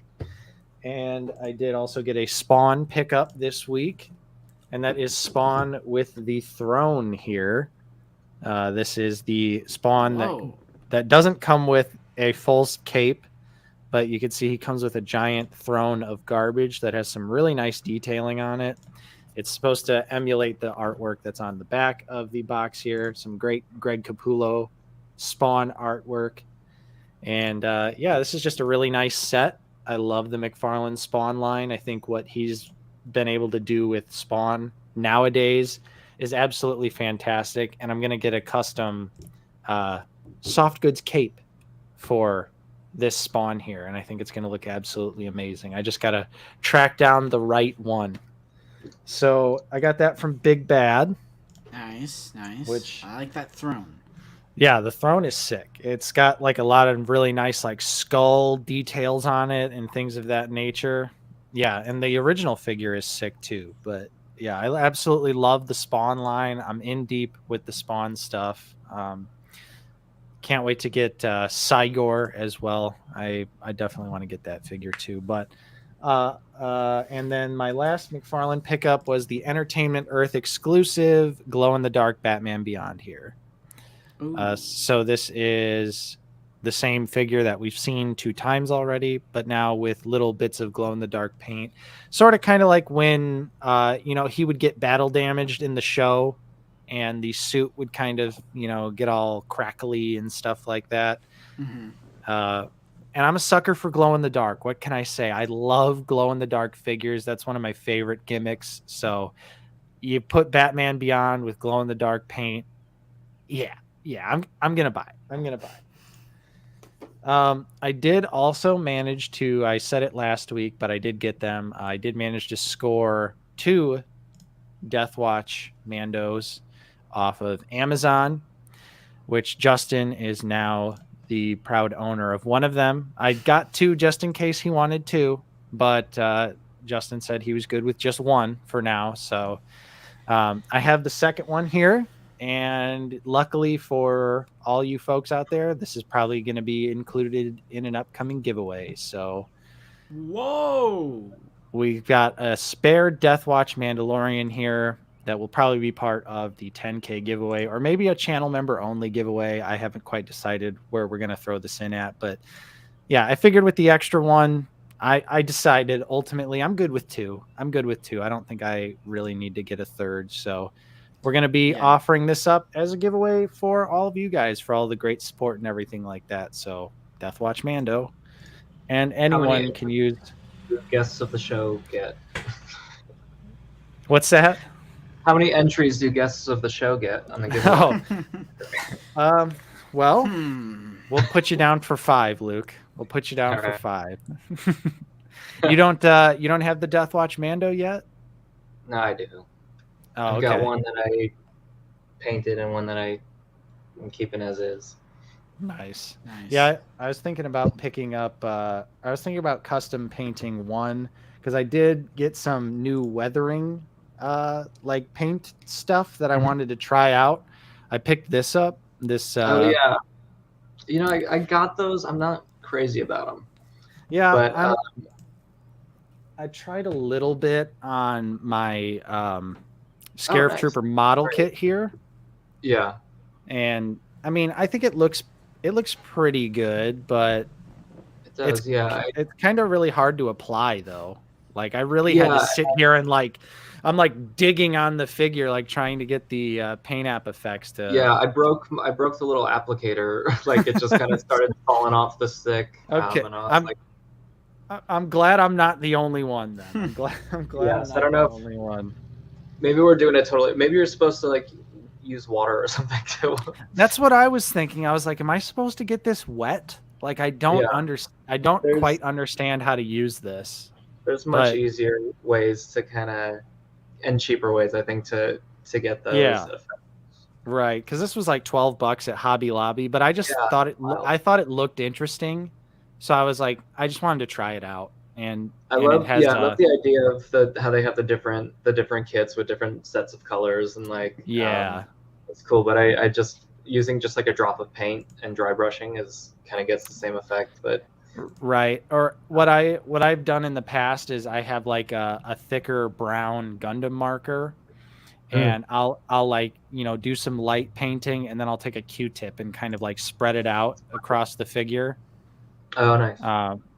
And then, let that dry and then spray it with the, I finally ran out of my first bottle of Mr. Super Clear. So I did get another, I did have to go get another. Use the Krylon matte spray, and I recommended it to a bunch of people, and that's what Tim's Toys recommended to me. Okay. And then Frederick's Figures actually recommended the Mr. Hobby stuff, and Tim and I both used it, and we're like all of us never going back. That Mr. Hobby flat stuff is incredible. Right. It's it's a little bit more expensive, like if you look at the other like matte finishing sprays, but I think the result that you get from the Mr. Super Clear is well worth it. Less coating as well. You don't have to you don't have to apply nearly as many coats as some of the cheaper finishing sprays are. So because when I made a little video about fixing the shiny Black Series photoreal faces, and I got a million comments of people going, you could just get this one and it's only $6 and blah blah blah. And I'm like, well, I've seen videos of people using them, and it doesn't look nearly as effective as the Mr. Hobby brand. So yeah, I want to make a video of just like the 3 easiest ways to improve your figures, and the Mr. Hobby is going to be one of them. Nice. Yeah, as soon as I found out about the Mr. Hobby spray, pretty much every single shiny Black Series face in my collection, gets a little spritz before they go on the shelf permanently, and it just works so well. When I see certain collectors that are really hardcore about collecting and all their figures still look super shiny, I'm like, what are you doing? I mean, I can understand like if you don't want to modify your figures like the standard release ones. But I think when it comes to the photoreal faces, I'm like, for me personally, I know I'm probably never going to sell my Black Series collection like that. So I don't really care if I'm, making their faces matte. Because I don't plan on reselling them like that. So it doesn't really doesn't really bug me. But yeah, so jumping back to the recent pickups, I did get a bunch of vintage collection stuff. Walmart was having a really nice sale around May 4th, so I did finally pick up a Poplu. Nice. Very awesome. I like my little Ewoks. Love Return of the Jedi. And I did actually get the Maldo Kreese TVC Mando as well. I needed a Mando. I know he's got little snowy effects on him, but oh well, I don't care. But it is also nice to have the spiders and a Grogu as well. And I felt like for $20, getting Mando, Grogu, and some additional spiders, I was willing to make that for the TVC display because I wanted to get a Grogu. I don't have a Grogu yet for TVC, so yeah, it was on sale. You know, $7 off. Normally this is $26.49, so I couldn't resist picking that up. And then last week, like Justin said, one of our subscribers, President Igor, right, sent us the case. Igor. So I did take a Yoda for myself, TVC Yoda. Nice. And also Fennec Shand. Ooh, Very nice. Yeah. Spotchka. Yeah, I love this Fennec Shand. She looks really good. I think the Black Series still might have the edge on this figure, but in the accessories department, of course, this figure wins all day. 2 blasters and a bottle of Spotchka. Oh yeah. Oh yeah. Take like a black Gundam marker to the netting around the Spotchka bottle on that one. Yeah, that's a great idea. Oolabot. Yep, true. I was quick on the draw that one. I got rid of all of them real quick. And I do really like. I haven't opened her yet, but I can already tell that her helmet is actually an alternate head, like what they did what they did with Bo-Katan, which was amazing. I wish Black Series would do that. Yeah, bad. Same. I wish we could just get alternate heads and skip the removable helmet crap. It would also help out a lot with warping issues if it was just an alternate head. Exactly. And proportions, because like the clone troopers, like they're all fake. None of them are real. So it's like the in-universe proportion of like when you're watching Revenge of the Sith or Attack of the Clones, like it's just not human. So it's like I just feel like alternate heads would work so much better for proportions. And I mean, you see it with like the Mando build-up pack, how they had to map the hair down. Mm-hmm. I think that's the biggest issue, is sacrificing the hair sculpt so that a helmet will fit over the head. Same thing with even Bo-Katan to a certain degree. Her hair is kind of like a little bit tightened up. And then I swear I'm not getting into this line. I promise I'm not. But it was swinging on the shelf. So here's the Retro Collection Imperial Death Trooper. And this just looks absolutely fantastic. Look at the green. Love that green visor. Don't plan on getting any other ones out of this line, but I love the Death Trooper. I love the design, so definitely had to pick that one up. And then, last but not least, looking around, making sure this is truly last but not least. I don't want to call this a Grail purchase because I haven't been hunting it for a very long time, but ever since I started building out my TVC Jabba's Palace display, Justin knows I've been filling in, but there's a few characters that are very expensive to get. So I was happy when I was perusing on Mercari the other night, late night, and I saw a nice Ifant Mon. Oh my gosh, I love it. For a very reasonable price, loose, and I couldn't resist. I was like, I've been selling stuff on Mercari, so I still had a little bit of balance left in my account, so it made it even more tempting, but I finally did it. I pulled the trigger, and I got Ifant Mon. So my Jabba's Palace display is seriously getting pretty complete. Yeah. I do have Hermie Odal as well, so I have like the 2 big, like expensive, harder to find, obscure background alien characters for my Jabba's Palace display, and I'm very happy about it. I'm very happy to already have these figures. And that's what I was saying, because watch this get re-released in the TVC card back next year for the 40th anniversary of Return of the Jedi. But this is a great figure for how old it is. The paint app details are insane. Yeah. Articulated jaw. Whoa. Anyone? It's a little loose though, so sometimes it doesn't want to stay up. And do you have trouble getting him to stand?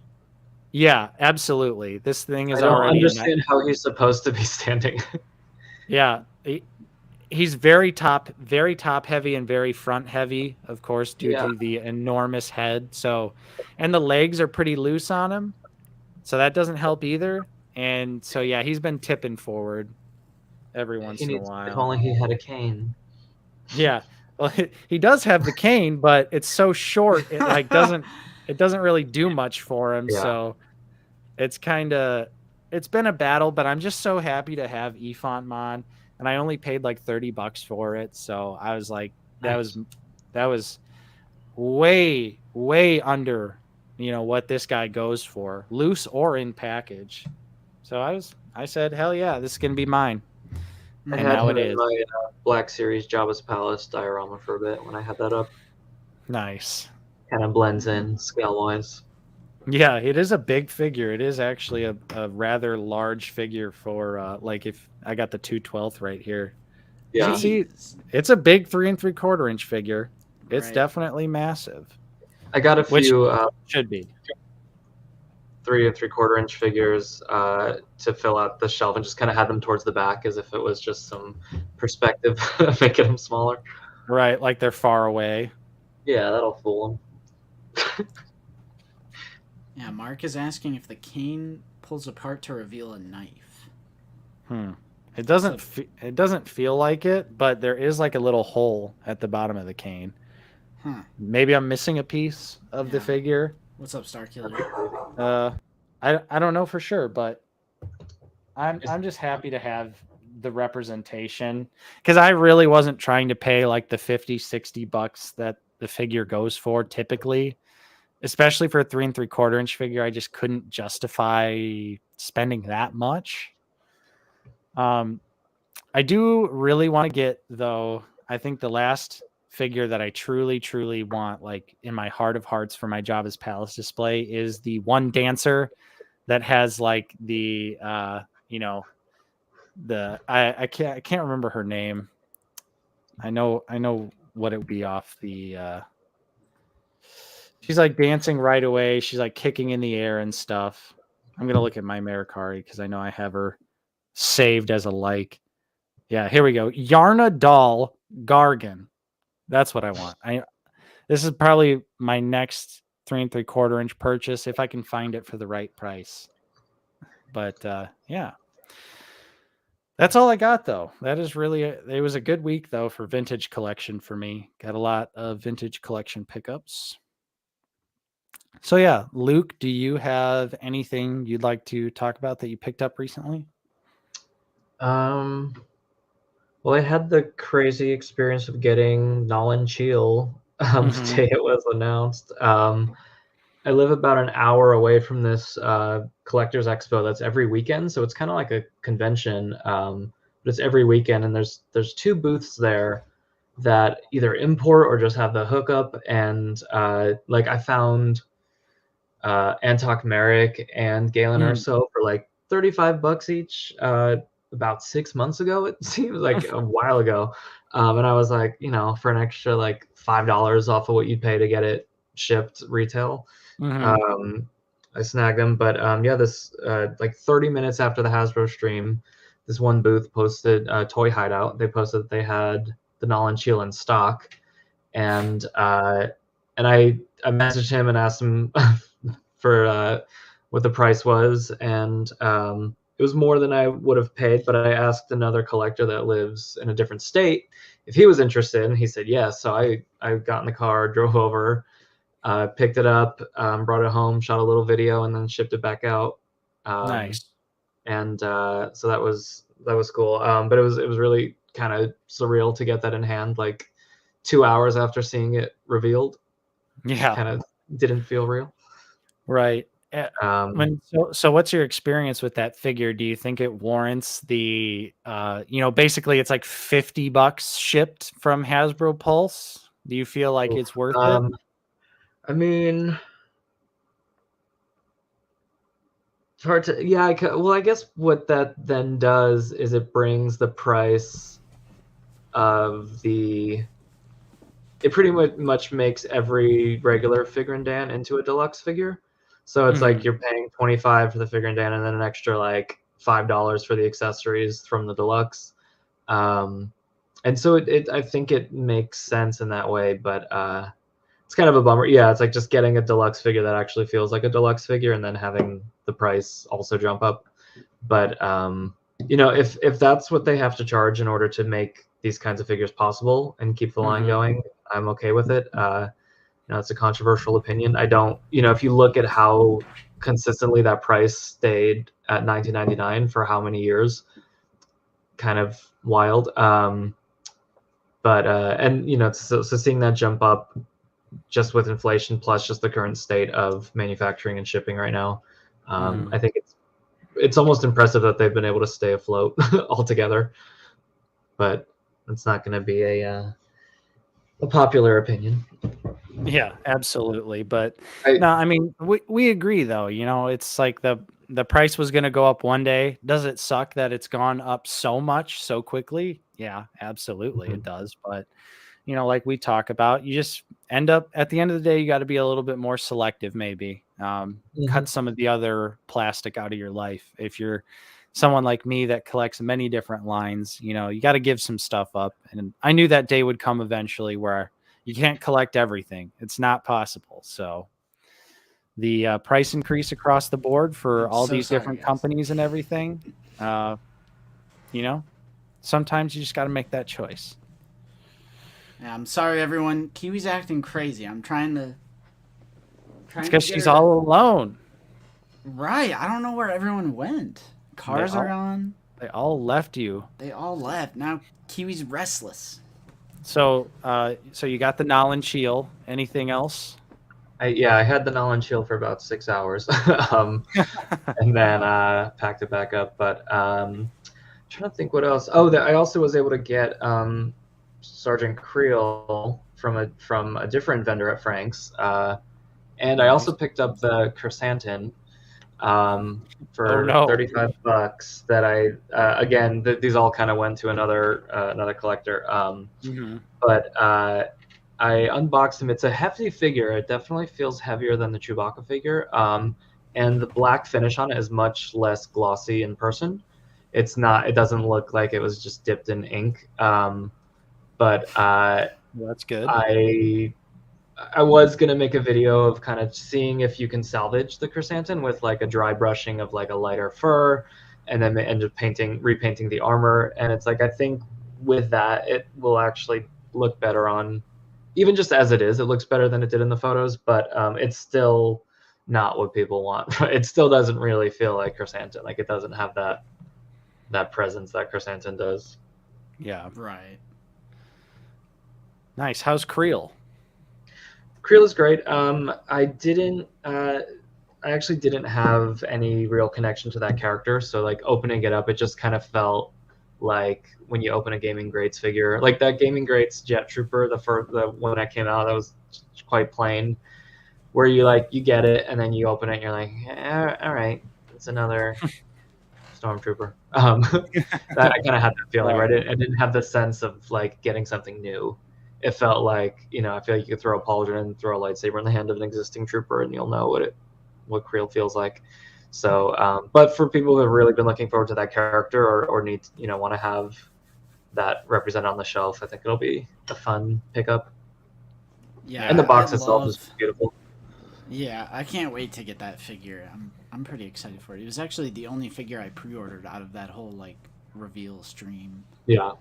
I'm excited for that Leia. I think it's just like that kind of feels like fresh to me, and then I think it'll make for a lot of really good customs.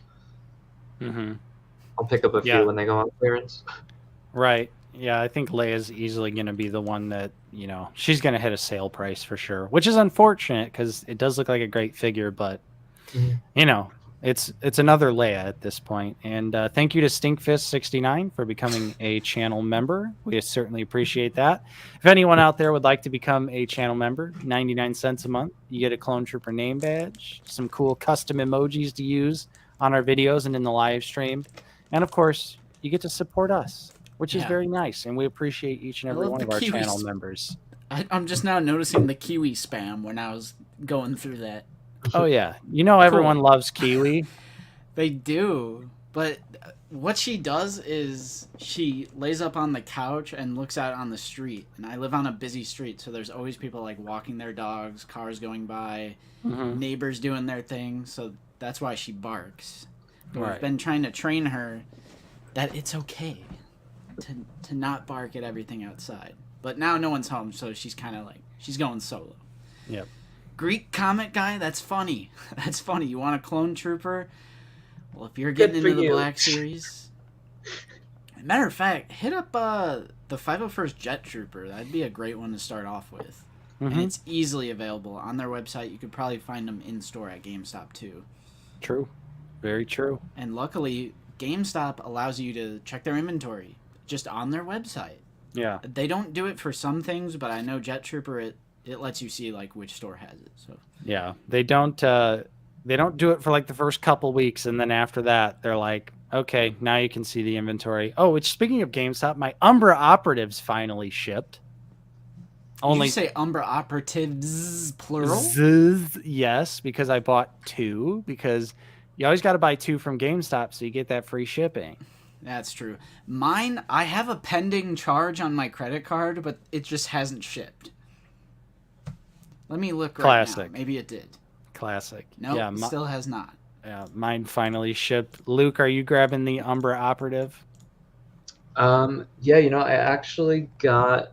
So I had been a completionist with the Galaxy line. I had pretty much just everything. I didn't start out like that. Like, I actually went into Target when that first case came out, and it was the first time I had someone get something from the back for me, and I just grabbed like 5 of that wave, or maybe, yeah, I got like Vader and Mando, but then I eventually kind of went back and got it, and I can't look at with like how the gaps between getting new figures, I can't just like pass up on something that I don't have yet in that line, especially, and then they really get you with the mural boxes, and just having the numbered system always gets to me. But so, but I was like sick of paying for GameStop figures and then having them go on sale, or just like, I also found, I was like, you know, if I'm ever gonna be able to walk into a store and find something, because here in LA, like, you can't find anything ever. Like, I think I've only found 2 figures in the wild ever,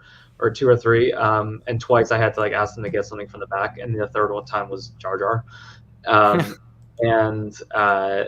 So I was like, okay, you know what? Let me just wait till they're on clearance, or wait till and then I started seeing everyone's videos of the Umbra Trooper, and even the Jet Trooper, the new one. I was like, damn, this does look actually really nice. And so I ended up having to. They were all sold out by the time I wanted them, so I got them I got the Umbra from Star Action Figures in the UK, and it took a few weeks, but it came out to about $30 each. So I got 2 of them, and then I got a couple other. I got 2 Ahsokas, 2 clients, and 2 Umbras, and I gave the Ahsoka and client to Tim and Frederick, and then kept the Umbras. Nice. But yeah, after shipping and all that, it came out to about $30 a figure. Yeah, I've contemplated using the Star Action for some exclusives, but yeah, they have Dengar in stock right now. The archive Dengar. Oh, nice. And yeah, it's because the exclusives overseas are not. Oh yeah, they got 3PO, Lando, and Dengar in stock. No Emperor, of course. No Emperor. They got the Boba Fett TVC in stock. The plastic-free one. Yeah, if you I think it's like 27 pound shipping. So it adds up, but like they also have certain things like for super cheap. Like even after you convert to dollars, they're still cheaper than you can get over here. Like they've got the Hoth Troopers for £10, and they've got the OG Comic Wave for £14 each. It's worth a browse. It's also just like fun to see stuff in stock that you're not Right. Right. But yeah, if you and I think they have a maximum that you can order. So like you can, I think, if I tried to add more than 6 items to my cart, it would, or more than 2 of any figure, it would block it because they don't want people just importing and reselling. That's So good. yeah, they've got Umbra in stock, and I think it took like 3 to 4 weeks to actually get them in hand. Nice. Yeah. They have like the new Night Brother Warrior in stock. Anyway. Gen 2 Go, real quick to answer your question, I certainly hope so because they usually don't sell out like that. Like GameStop exclusives usually stick around for a long while. Like even right now, you can buy the 501st Jet Trooper and pretty much all the other recent ones. And the pre-orders might sell out, but they usually do come into stock like around their release date, and then stay in stock for a few weeks and even go on sale sometimes. So it's I definitely think it'll happen, but who knows when their release date is, because some people got their Umbras in the States weeks ago. People elsewhere have already had it for months. So it's a weird figure. I don't know what's going on with it. But do want to say what's up to Dave's Dimension, and also thank you to 219 Star Wars Guy for the tree fitty. Classic South Park reference there. Yeah, thank you for the channel support, fellow region guys. Absolutely. Thank you. And yeah, long live the region. Or something like that. Long live the region. We've got Walgreens. Forever be on Central Time. We've got Walgreens. Got a lot of them. We do have a lot of them. All right, so were you guys done with recent pickups? Because I got to get to mine. Yeah. Okay. Yeah. So I went through mine. Luke went through his. Okay. So it's your turn, Justin. It's your turn. All right. So I don't have that much this week, but I got some heavy hitters. Stone. It'll be sometime, someplace, somewhere. It'll be in the store though. Soon. So I got. Thank you to Nate, and of course she's gonna go off when I'm doing my recent pickups. Yep. Hopefully that means they're home. I'll be right back again. Carry on without me. Okay. Let's spoil all his pickups. Yeah. I know exactly what I got him. I got him 2 things this week. You already saw a very quick glimpse of one of them, which it was obviously the Mace Windu from the Tartakovsky Clone Wars series. Actually caught a restock of those figures, which was nice to just pop onto Walmart's app and then just see Mace sitting in stock. I was like, yes, finally, because I pre-ordered that figure day one, but it's just been sitting there saying it's delayed indefinitely. And every time it restocks, my delayed shipment never ships. So it's just like glitched in their system. So I had to wait for a restock to try and get that figure myself. I managed to only get the 2 Grievous. All right, yeah, I got 2 Grievous figures. I ended up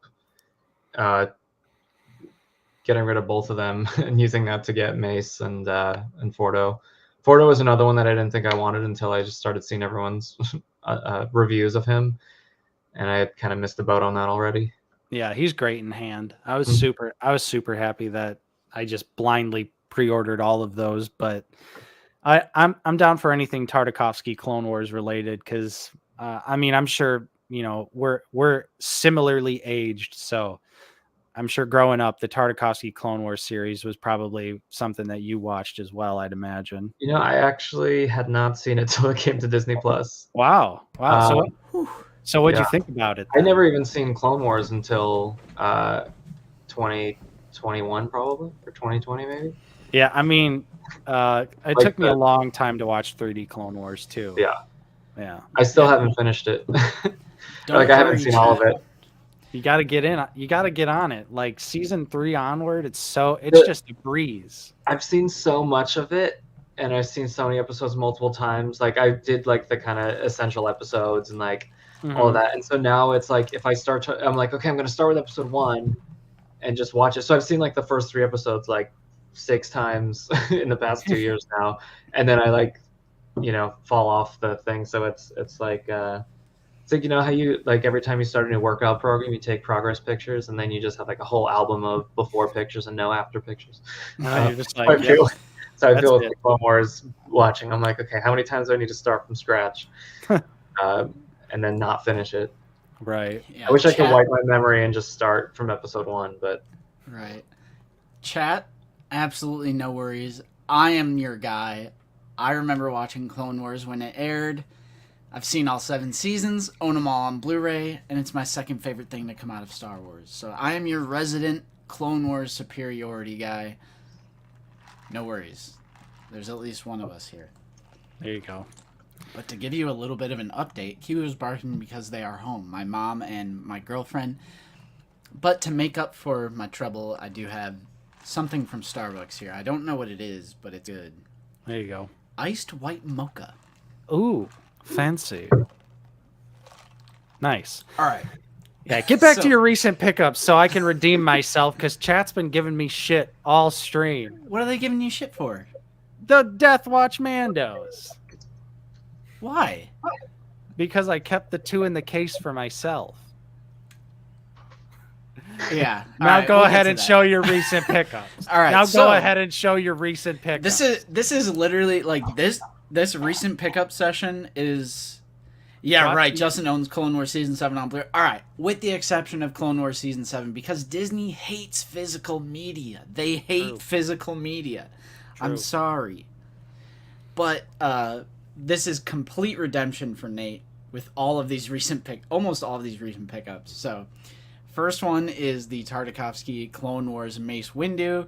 And yes, I would have never got this if it wasn't for Nate. He caught an early morning restock a week ago or so, and this is just an incredible figure. I love it so much. Sam Jackson is looking good.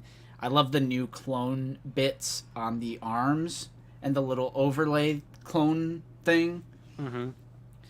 Yeah, new chest and arms on that figure. Yeah, I was actually watching the Foosh's review. He says the chest is the same, but we looked side by side. It looked completely different. I know. On the original Mace, the tunic and the undershirt are like separate. On this one, they're like, it's sculpted the same. It's all like one they're piece. Connected. So like I don't know. I don't know, Robo. I'm just kidding.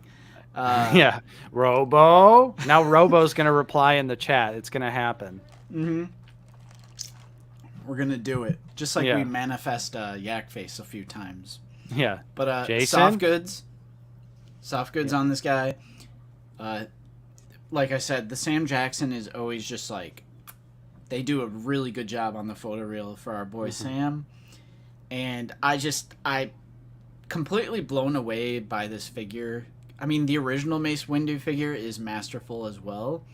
So, and I love the 2D Clone Wars as well, and he'll fit in once we get the 187th, because I know that's from the 3D Clone Wars. This is from 2D, but I think like they'll still mesh together.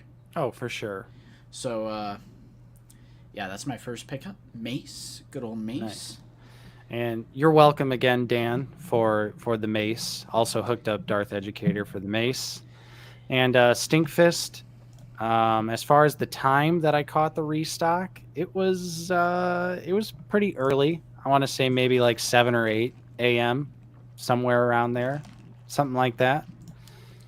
But I always have it. The best thing to do for Walmart exclusives is to put them on your wish list, and then just continue to look at your list on the app. That's what I do for all the Walmart exclusives, and that's how I've been able to get pretty much all the Walmart exclusives recently, is just keeping them on my list, so that way I can just hit add to cart, check out real quick, and I'm already signed in on the app and everything like that. Yeah, Salty Trees, I like your comment. Look at the big brain on Justin. It's a big kahuna burger. Yeah. You know, Pulp Fiction is actually my least favorite Quentin Tarantino film. Yeah, I used here to to think stir the pot. Yeah, I used to think that until I saw Jackie Brown. So That's true. I haven't seen Jackie Brown. Pulp Fiction is the second to last favorite Quentin Tarantino movie from myself as well. That's blasphemous, I know, but like, I just love Django and The Hateful Eight. Like, I like modern Quentin, Inglourious Bastards, Kill Bill Volume 1 and 2. I just think they're all better than Pulp Fiction. Yep. I was of the mindset that up until Once Upon a Time in Hollywood, that he was getting better and better with each movie he directed, but I felt like Once Upon a Time was a little bit of a step down. Actually, a step down. I prefer Inglourious Bastards, Django Unchained, Hateful Eight over all three of those over Once Upon a Time in Hollywood. Yeah. But see you, Lukeness. Thanks for stopping by. We appreciate you. Arc Trooper 5s. He ain't coming. Yep. Bodhi. It's just I don't think Tarantino had really found his, like, it's obviously very much his style, but I don't think it was quite perfected just yet. So, and yeah, I do think Once Upon a Time in Hollywood was good. It just it's not the height that Inglourious Bastards, Django Unchained, and Hateful Eight hit for me.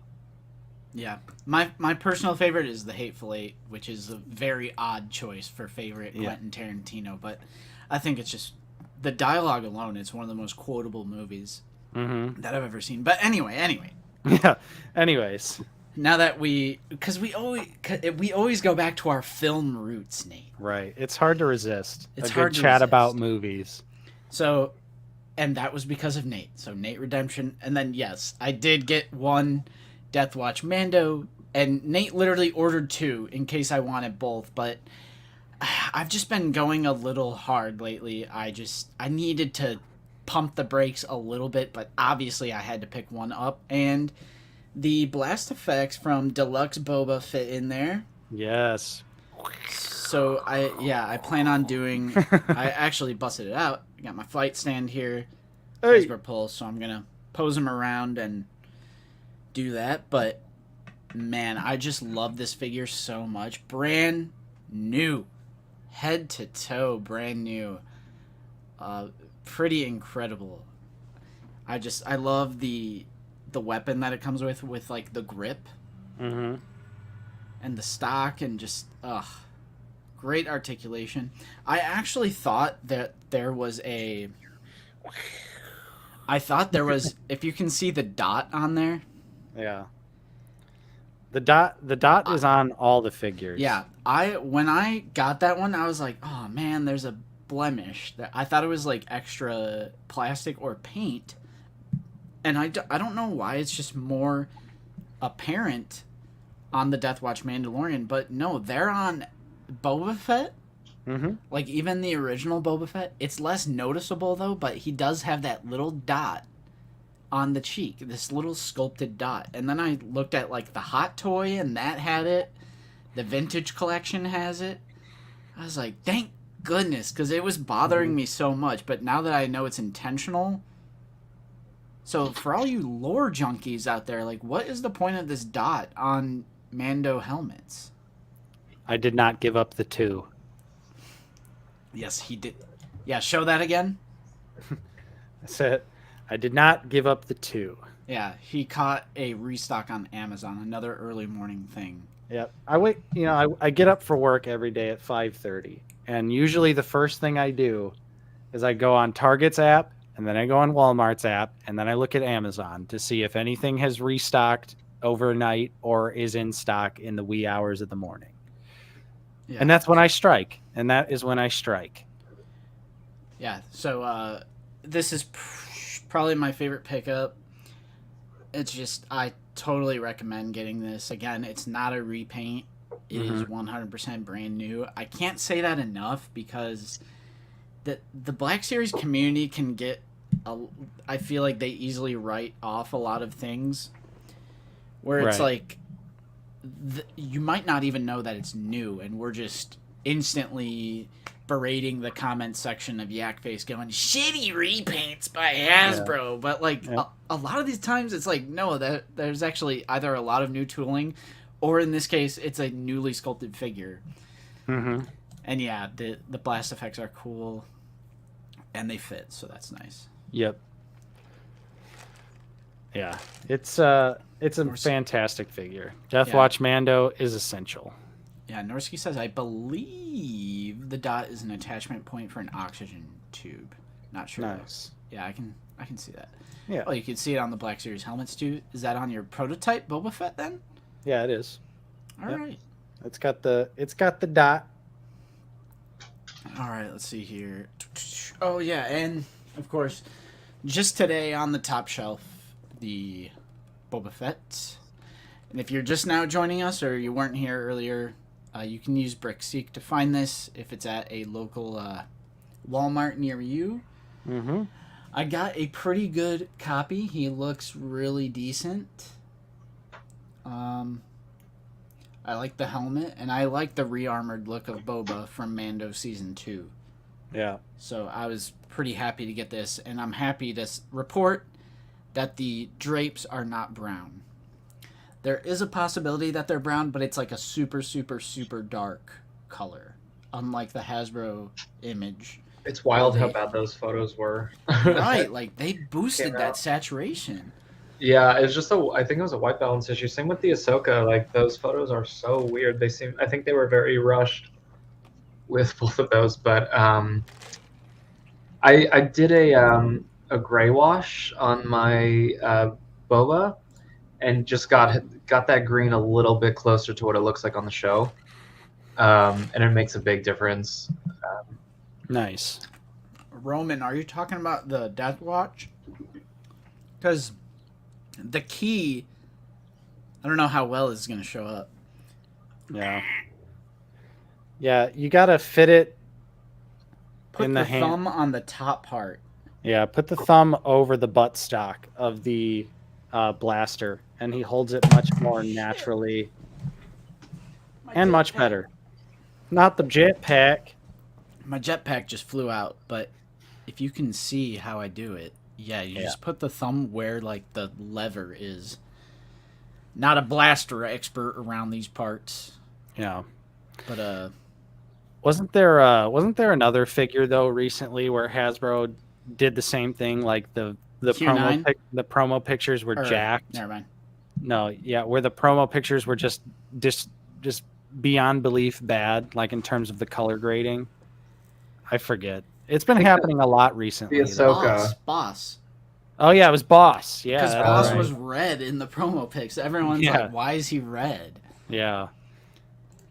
But no Lego for me. No. I showed you the TVC because President Igor got us a case of that. I have 501st Clone Trooper, Fennec, Ahsoka, and the Empire Strikes Back Yoda. I got them all. I can just show you. And which again, we've got spares of Ahsoka. Yeah, Ahsoka and Fennec. So we're going to be giving away TVC Ahsoka and TVC Fennec here coming up probably during the 10K giveaway, I would have to imagine. Yeah, because I decided to keep a Yoda just because I'm like... The Yoda's awesome, though. I was like, why not just throw it up on the shelf? The Yoda looks really sick. I love the little soft goods details are really nice on this Yoda. Oh, there we go. There's a good focus. Yeah, but we will. I actually. So yeah, even with keeping an Ahsoka for my collection and putting an Ahsoka in for the giveaway, we still have an extra one. Just true. Because I don't know what to do. Well, at first I was gonna take that Ahsoka, and then I was like, oh wait, I'm getting the Walmart Deluxe one. I don't need two TVC Ahsokas. So. But what about for the wall? I mean, the wall's pretty full. You know, the wall's pretty full. I mean, it could just be another winner. We could have multiple winners and then maybe like a third, fourth place or whatever it is. Like we can. Where just did you give guys away get those this one. cases from? Oh, someone sent them to you, right? Yeah. Yeah. Someone, Okay. they ordered When from Dorkside, and Dorkside, instead of sending them one case, they sent him 2 cases, and Oh. he just hit us up on Discord, and he was like, "Do you guys want this extra case?" I was like, Nice. Yeah, I'm looking for all the new Mando, or like I'm looking for Fennec, Ahsoka, and Death Watch for TVC. I only collect Mandalorian TVC. Oh, nice. Um, Well, hey, maybe. I'll try my luck. I have them pre-ordered from somewhere, but just individually, so it might be a while. But Yeah. that's kind of like my, I don't need to get it right away like I feel like I do with Black Series, and so it's nice to just let the pre-orders sit and Yeah. when they show up. That's how I am too with TVC. I'm just like, if I could, I most of the time don't even pre-order TVC. I'm still at that point where I'm like, if I find it in the store, great. If I don't, Yeah, same. I'm not really going to be heartbroken about it. Especially because for the vintage collection right now, my main focus is Jabba's Palace, which there's not a lot of vintage collection Jabba's Palace figures out there anyway. So most of that is going to thrift stores, retro stores, like trying to find like, Power of the Force stuff or Legacy collection stuff. But yeah. I've been having a lot of luck in store lately. Yeah, me too. Oh yeah, I forgot. I didn't even show one of my other pickups here. Oh, whoa! What'd he get? Ooh. Ooh. Droids Fett. I found in store. The TVC That's figure. one I would grab if I saw it in the store. Yeah, I was perusing out on the job, because my job I drive all around, so I have opportunities to stop, and so I always have my little brick seek up, and I'm looking around trying to and so I was driving past a Target that said they had a full case of 8. Nice. And I went in there, asked an employee. They had just got them off the truck, so I got one right here, and this is just a beautiful figure. I'm not opening it or anything like that. I need the R2 now, because I had the C-3PO and now I have the Boba Fett, so I really want to get the R2 to just complete this nice little subline, because these figures just look amazing. I just really like the card art, and I do like the fact that, unlike the Black Series version, the TVC version of this Boba Fett is on the brand new superior Return of the Jedi Boba Fett. Wait, what? Whereas the Black Series version, they use the crappy old Empire Strikes Back Boba. Right. So this is also just a much superior product to the Black Series version. Nice. So I was really happy that was insanely painless to get, because I missed the pre-order like 5 times that it went up, and but in store, it's just been popping up like crazy. And again, Pop Finder actually works for the Droids figures. So if you're looking for that, use Pop Finder and go to the Yak Face Master List and use the TCIN. That's what I did, and I found it very easily. And Fig, it's funny you mentioned that, because I do really want the sail barge, but I would literally have nowhere to put it, and I would not pay the $2,000 plus that it goes for these days. Absolutely not. Right. Some people do have the Black Series Droids Boba Fett. Very few, but they are out there. Okay. So yeah, that was it for my recent pickups right there. All right. So I suppose at the end of the stream, since we're kind of nearing the end here, let's talk a little bit about Landspeeder Luke and what you've got going on here, because you do have something that we've got a reveal to discuss, and then also a certain YouTube channel, perhaps. Yeah, so I made my first video on Friday, and it is live right now. It's just like a quick little overview of my collection that's currently displayed. It's a lot of customs, but I think it's a fun little video to watch, and just kind of a little preview of what's to come for the channel. In the future, I'll probably focus more on like process videos and tutorials, and it's just hard to find good, clean content out there. Like, just well shot, concise videos. I feel like all diorama building or like painting videos are like 40 minutes long. And so I just want to give a quick little short form videos of like, this is what it looks like when I paint a figure, because I feel like there's anyone out there can like make custom figures. I think it's just a matter of knowing, I'll just show exactly what to buy, exactly how to use it, all the little things that you just kind of learn by doing that are a little bit intimidating at first, such as like, how long do you wait for paint to dry, or like how much, it's like, oh, you just spray the matte coat. It's like, how much do I spray? Do I cover the other parts of the figure? Like, do I have to let it dry? Do I have to do it outside? Like all those little things that are barriers, I think, in terms of, especially when it's like, if you're a collector, like the figures are valuable to you. There's always the fear of messing it up.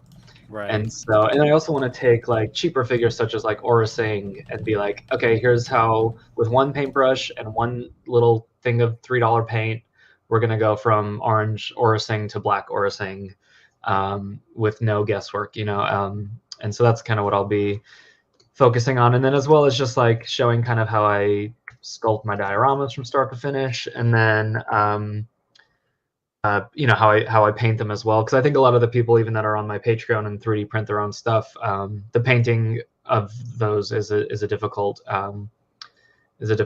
part of, or like just an intimidating part of jumping into the hobby. So so that's live right now. I just pasted a link in the chat, but it's also linked on my Instagram story.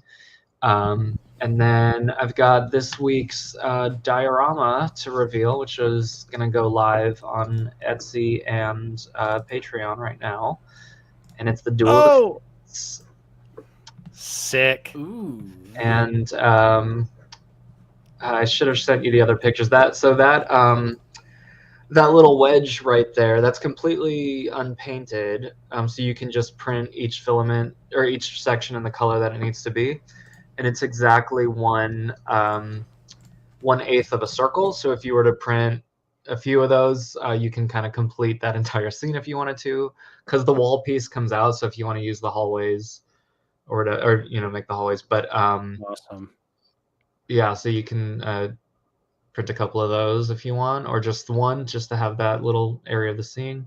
You could have Qui-Gon laying off to the side. Just dead. Yeah. That's what you can do with your non-photoreal version of Qui-Gon that we all have sitting in a drawer somewhere now. But he does have the Force hand. True. You did not get the Force hand with the other Qui-Gon. That is true. Yeah, I just updated the description of the stream. I put the link to Luke's new YouTube channel and then the link to his Instagram in the description. You might have to like refresh the page though, but it's in there. Yeah. You guys were one of the channels that I that I watch every, like, you guys are one of like 4 channels where I have notifications turned on. Thank you. And definitely look forward to the stream each weekend. I've even gotten yelled at in the car before for having headphones in, not while driving, but like as a passenger, just be like, "Can you please like be in the car with it instead of just being on your listening to your No, the Sunday stream is important. Yeah. I'll keep it open on my phone so you get the views. Yeah, that's truly what's important is, put us on in the background, do what you need to do, but just keep it playing. Mm-hmm. And that diorama there also prints completely without supports as well. So each, like that back wall, you can kind of see it's made out of 6 pieces. So you print just the same piece 6 times. And then that little white light fixture is actually just like a white piece of filament that also prints separately. And so you kind of just stack them up on each other. And then you can glue them easily. But same with the little light fixture in front. You can see there's just like a white piece that slips behind it to make all those lights white. Because in the past, I've had that be something where you would have to paint it white, and it just gets really messy. And trying to get something to look white with paint, you need to do like 20 coats. Oh yeah. And so and then trying to get the like brush marks out of white. yeah, it's not not really doable. So I've been, kind of revisiting older, and I did a Duel of the Fates, one of the first dioramas I did almost 2 years ago, and each white light was a separate printed filament piece that you would like snap into place. But just getting all that right, like it got a little messy. But anyway, that's that, and that's live now on Patreon and Etsy. Nice. Nice. All right. So yeah, definitely everyone, you better be subscribing. Yeah, To and check Landspeeder Luke. on Instagram as well. Instagram and YouTube, both very important. Yeah, I mean this stuff is just mind blowing. It looks photorealistic. A lot of the stuff looks photorealistic, and I keep doing this. I keep forgetting that I'm sharing my screen because I have so many freaking tabs open. There we go. Jeez. But yeah, it's just incredible work across the board with the 3D printing. I know a lot of like hard work and dedication goes into it. I'm sure a lot of people, even adults, might think that like 3D printing is just this magical like push the button and then a couple hours later, like a Rancor, a fully articulated ring. I could just 3D print this for cheaper and better. Like we're still waiting on that one. I'm waiting. It's like the people who thought they could 3D print a better, what was that? The throne room with all of those accessories for cheaper and better. Yeah, cheaper and better. Because you can totally fit something that's like literally huge onto one 3D printer. Everyone thinks it's like the Spy Kids thing, if you guys remember, where they put in the red and yellow thing in the microwave and then a fully prepared Big Mac meal came out of it. Yes. And they pressed the button. That is 3D printing. What are you talking about? Yeah. It's magic. Nice. Fully painted, too. You don't even have to paint it.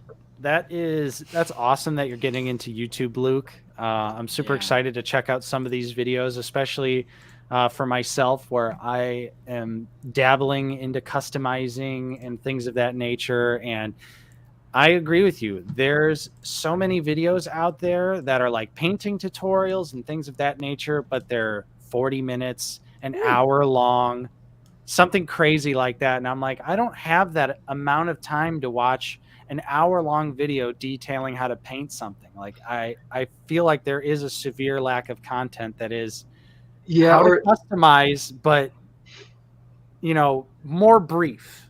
Yeah, or it's just not, it's like you're picking and choosing parts of the video that actually apply to you. And so what I kind of want to do is have like, here we're going to take Orasing, we're going to buy this exact paint from Amazon, here's the link, and you're going to follow these buy this brush, and we're going to follow these steps together, and we're going to see, get our result. And I think that's going to be a lot less intimidating for a lot of people to get into it.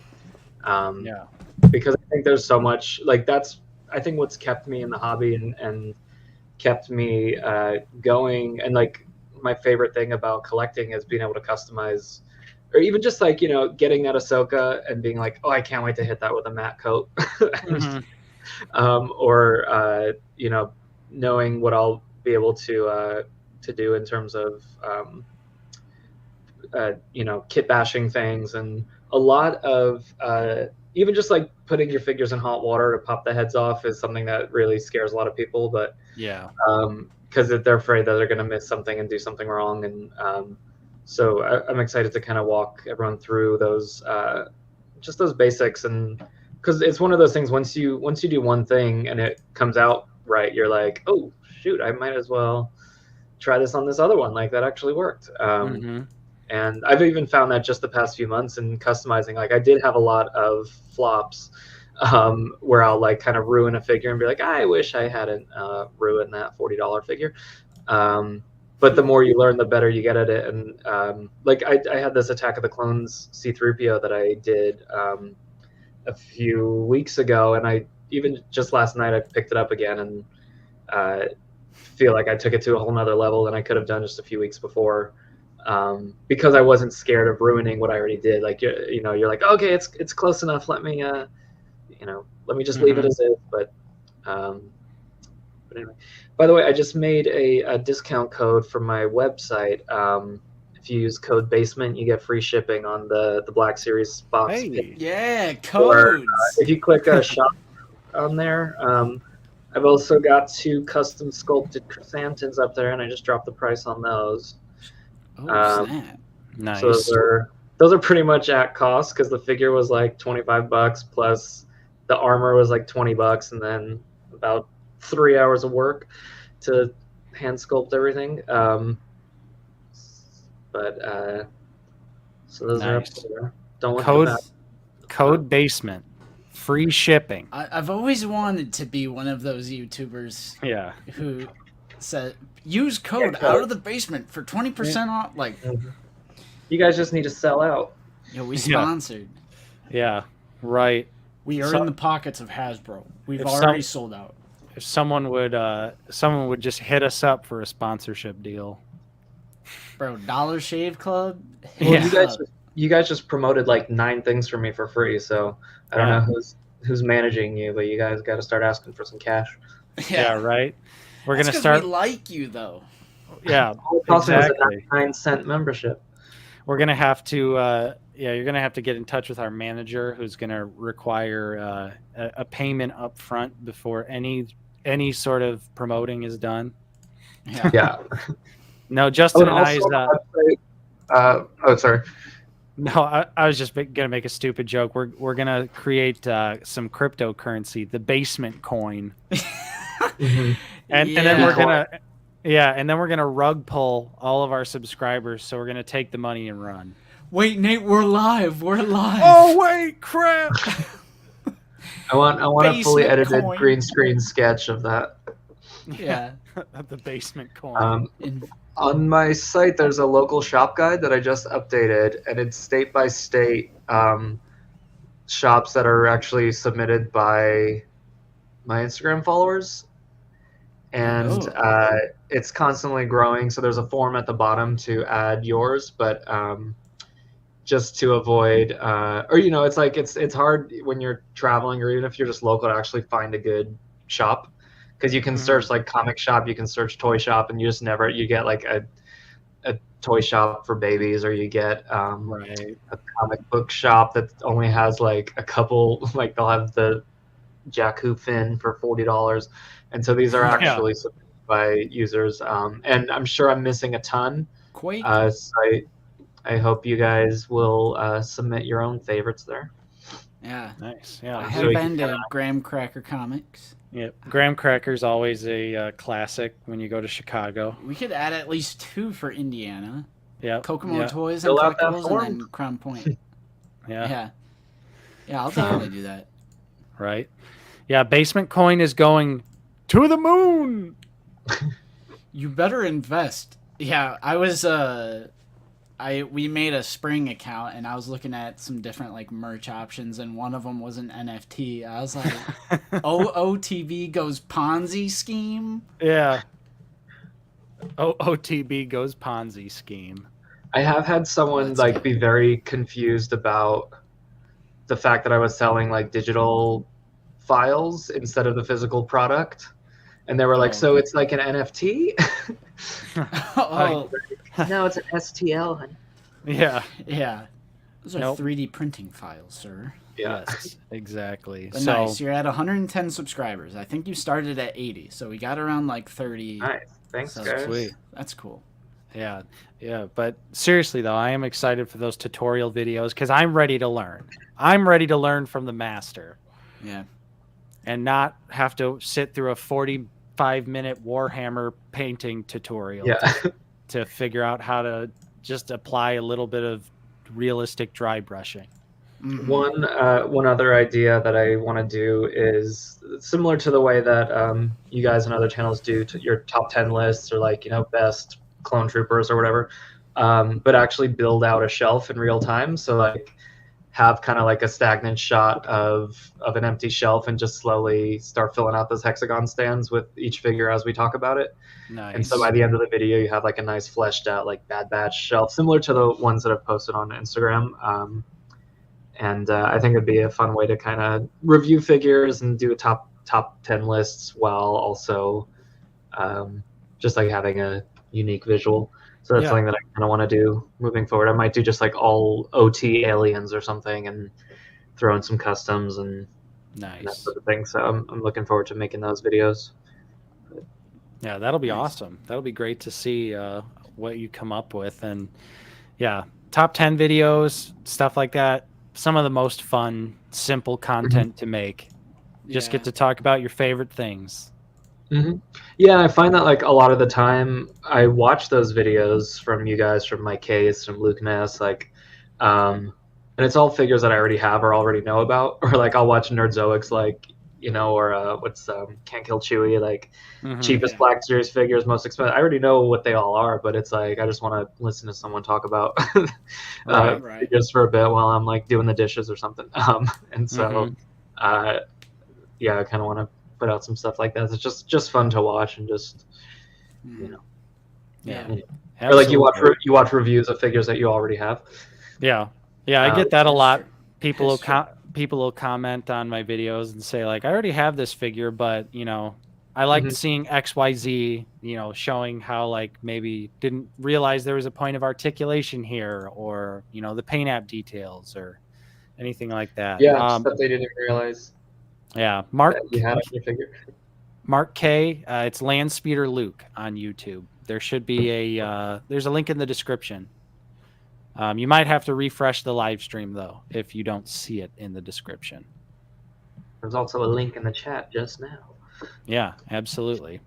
Yeah, Norsky saying, Luke, you've got to watch our Out of the Basement Halloween special from a few years back. That's always a classic. Good old Michael Lives. I love that video so much. I find myself watching it every once in a while. Well, it's a crime that it's, you know, because we used copyrighted music in the video, that it doesn't like appear in the recommended at any point for anyone. Yeah. Because it's got a copyright claim on it, so it's just buried deep in the channel and doesn't get recommended often either. But I have it pulled up now. I can't wait to watch this. If you guys ever want to cringe. Yeah, well, it's our brand of humor, which is intentional cringe, corny acting, cheesiness, things we love. I literally die in it. Yeah, Justin gets murdered by Michael Myers. A death scene. Yeah, it is probably one of the funnest videos that we've ever made. It truly is, because we are also very passionate about film and like filmmaking and stuff like that. Yeah. But just as a little teaser, I just want to show you this little tiny bit. This is so random. But there I am. Yeah. Dude, great acting. Who's that guy? Impressive. Yep. Wow. Yo, I'm dead, bro. We're about to get a strike on the channel. Yeah. About to get a gore strike. Yeah, right. For my favorite shot. My favorite shot's coming up. Oh yeah, true. Right there. That's my favorite shot. Yeah. That was a good one.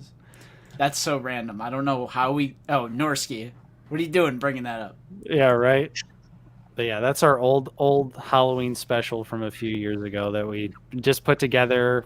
Just real quick in 2 days, we were like, let's just film something stupid, because everyone and of course the second day it was raining, and the first day it wasn't raining, so I had to CGI rain into it. Like, there's some production value in that son of a bitch. There's literally CGI rain in that. 90% of my of making that video was just figuring out how to film it. Like, I was trying with my DSLR and just trying all these different modes, and like I could not get the freaking focus right, or just like it's so tricky to shoot tiny, just figuring out which lens to use, just photographing small things like that. And I ended up doing the whole thing with my iPhone. and then like stabilized it in pose, in Yeah. Premiere, which kind of gave some weird effects on it. It looks like the heads are bobbing on some of the figures in some of the shots because of the way that they tried to stabilize it. Mhm. But it's a learning as I go. Yeah, it's one of those things where, like, as time goes on, Justin and I realize, like, when we're like out shooting something, or like, anything that's not like on a tripod, like we pretty much don't use Justin's DSLR. Just because it's so much easier and convenient to just use your phone. And a lot of people, vlogging. yeah, well, vlogging or like videos where we're moving, not just like a static shot. Yeah. Well, for the collection videos, I do use the DSLR, but like vlogs and stuff, like there's no way I'm gonna bring a rig into a Walmart, right, or a Target. Like I'm with not the gonna Joby.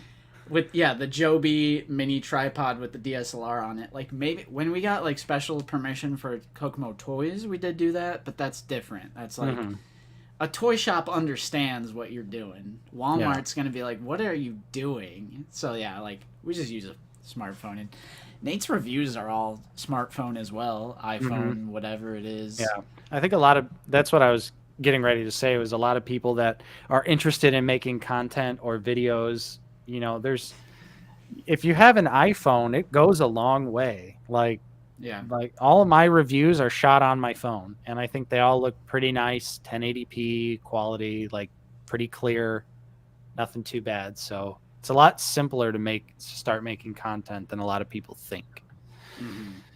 But yeah, the drone. Yeah, every once in a while we'll bust out the drone too. We got the drone on deck. I love the drone. It's all about that production value sometimes. Yeah, and it's like we've said it before, but like consistency, having a schedule, that's the key.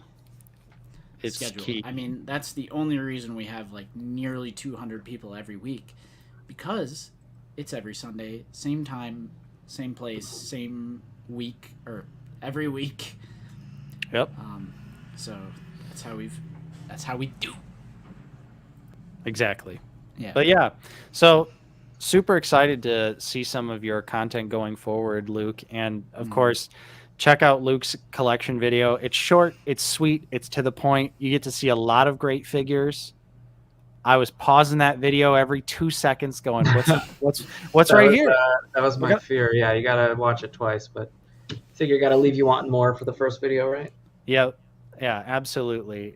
So definitely check out the collection video. I love how your apartment has like a little built-in shelf, and it just opens and closes perfectly. Yeah. Like that is so nice. Yeah, you can't beat that. I can hide it from whoever I need to. Right. Yeah, when you've got people that don't understand coming over, and then you're just like, I'm going to close this. Yeah. Don't ask questions. Or if anyone brings their kids over. Oh yeah, true. These toys are not toys. Yeah, right. I'm lucky. I've laid down the law with my nephew. I'm like, look, you can look at these, but touch them, and you're gonna end up buried in the backyard. My God. Oh, I'm kidding. My nephew's great. My nephew's great. He's very polite, and he's very nice, and he understands that my toys are not his toys.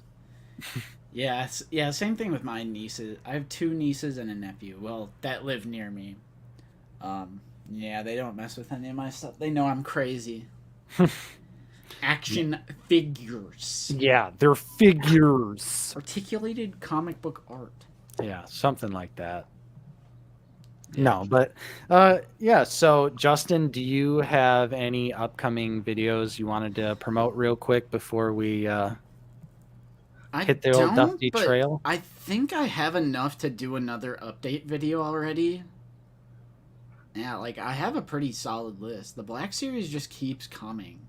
And then I might be able to make the Boba Fett review today, maybe film it today. Nice.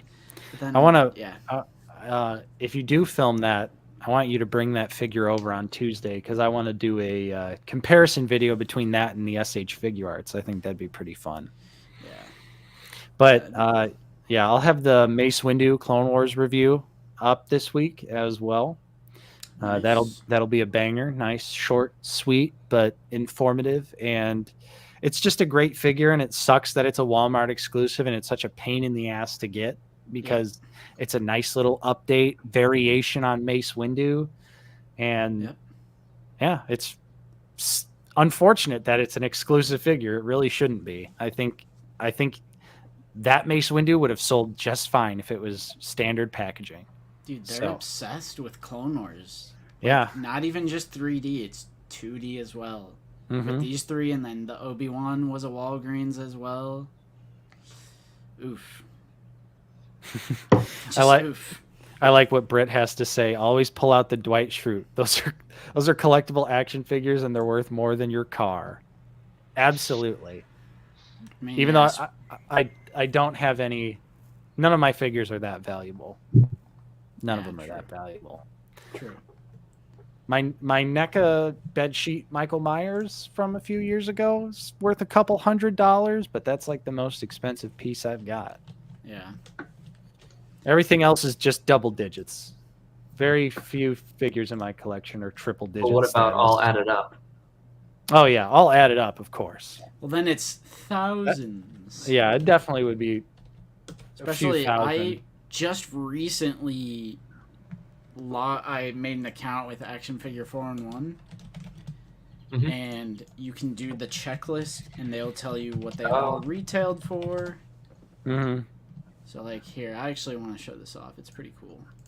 So, if you go on Action Figure 4-in-1, you can...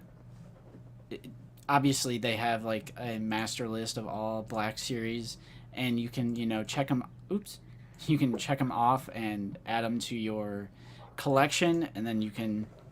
So, there's I have 246 Black Series figures worth $9,508, and then it'll tell you... So it's like... Well, it tells you the most valuable. Yeah. So I have the archive there. Like the price for new and sealed? Like, how is it versus loose or versus opened? Yeah, I mean, loose versus kinda... open, I don't think, but I think this is just like what it retailed for, and then this is average of eBay auctions. Yeah, I wonder if that if they're just searching new listings or if they're searching used listings as well for that average price.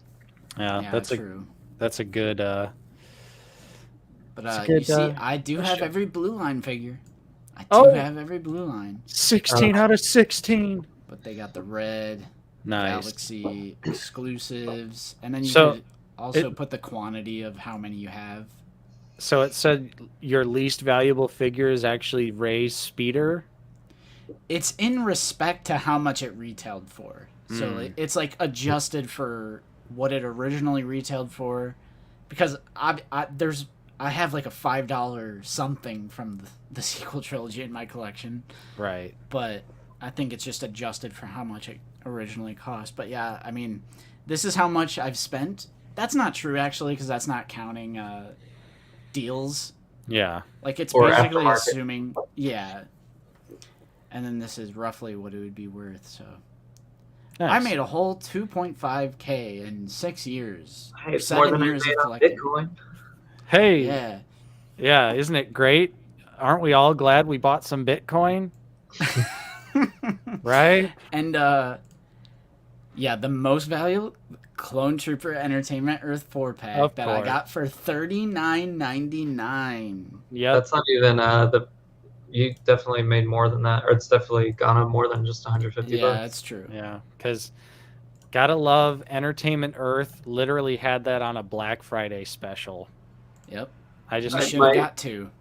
I had one Amazon order that I like to look at every once in a while, and I got Palpatine with the throne for 40, Tauntaun and Han for 40, Wampa and Luke for 40, and Dewback and Scout Trooper for 40. I got them all in one order, like right when I started collecting. Nice. Then that was probably like just before the rush, or like just with Figuarts also. Like I was able to get that initial wave for pretty reasonably priced, and nice. I got lucky with some of them. So when I do get burned by something, or I miss out on something, or I gotta pay it. You know, I try to think back to that. I'm like, yeah, I'm up overall. Yeah, definitely especially with Emperor and the Throne. I mean, crazy to me that figure sat around for so long, but then it was just like one day it was gone, and then it was $200. Yep. And you got Sons of Anarchy going on outside at Justin's. That's something going on. But yeah, we can go ahead and do we have anything else we need to get off our chests? I don't think so. No. But Right. I do want to say thank you so much, Luke, for joining us today. Yeah. Going almost nearly 3 hours. It flew by. So Yeah. certainly appreciate you spending time with us, dedicating this much time to hanging out with us just to talk toys. It was truly awesome to finally get to talk to you and have you on the stream. So we appreciate you coming on. I was wondering why I hadn't been invited till now. You know, sometimes we'll sit around and maybe we feel bad a little bit, but we're like, who's next? Like, who can we get on? And then we'll sit there and we'll think. But yeah, we were just like, we got to get Landspeeder Luke on here. Like, what are we doing? You know, he joined the Discord, and I was like, oh, so he watches our stuff. It's been really fun. I'm so used to listening to you guys every week, and then I kept forgetting that I was actually on this week until you would like say my name and I'd be like, oh shoot, yeah, that's right. I'm on the show. You're on the show. Your voice is like in my ears. Yeah, nice. That's but funny. Yeah, Jacob Munger reminded me of the good old days of Hasbro Toy Shop. Justin and I both got Jabba the Hutt, the standard version, $11.99 on clearance. Wow. Yep, that was back in the day. That was a classic Hasbro Toy Shop purchase. But yeah. So I mean, thank you so much, Luke, for coming on again. It was great to have you on. Certainly not going to be the last time you're going to be on the stream with us. I can tell you that much. And thank you to everyone else for joining us today. We had a lot of new faces in here, a lot of channel support, a couple people becoming channel members. We certainly appreciate all the support. 4 new members. Thank you, everybody. Yeah, thank you so much for joining us. And everyone else just watching and hanging out with us week after week, we certainly appreciate it as the weeks go on. Next week, we will have Sean Solo 8 returning to the stream. Yep. So that will be a lot of fun to check in with him, see how things have been going over on his side of YouTube, how he's been feeling about collecting recently. You know, I like picking everyone's brain, especially with all the stuff that's going on in the collecting community these days. So yeah, thanks everyone for watching. Thanks everyone for showing love to Landspeeder Luke and subscribing to his channel. Again, there's links in the description for all of that good stuff. Definitely recommend that you check out the content. And if you're into 3D printing, give them some support on that Patreon so you can get access to tons of great files for all the awesome stuff that you see posted on the Instagram account.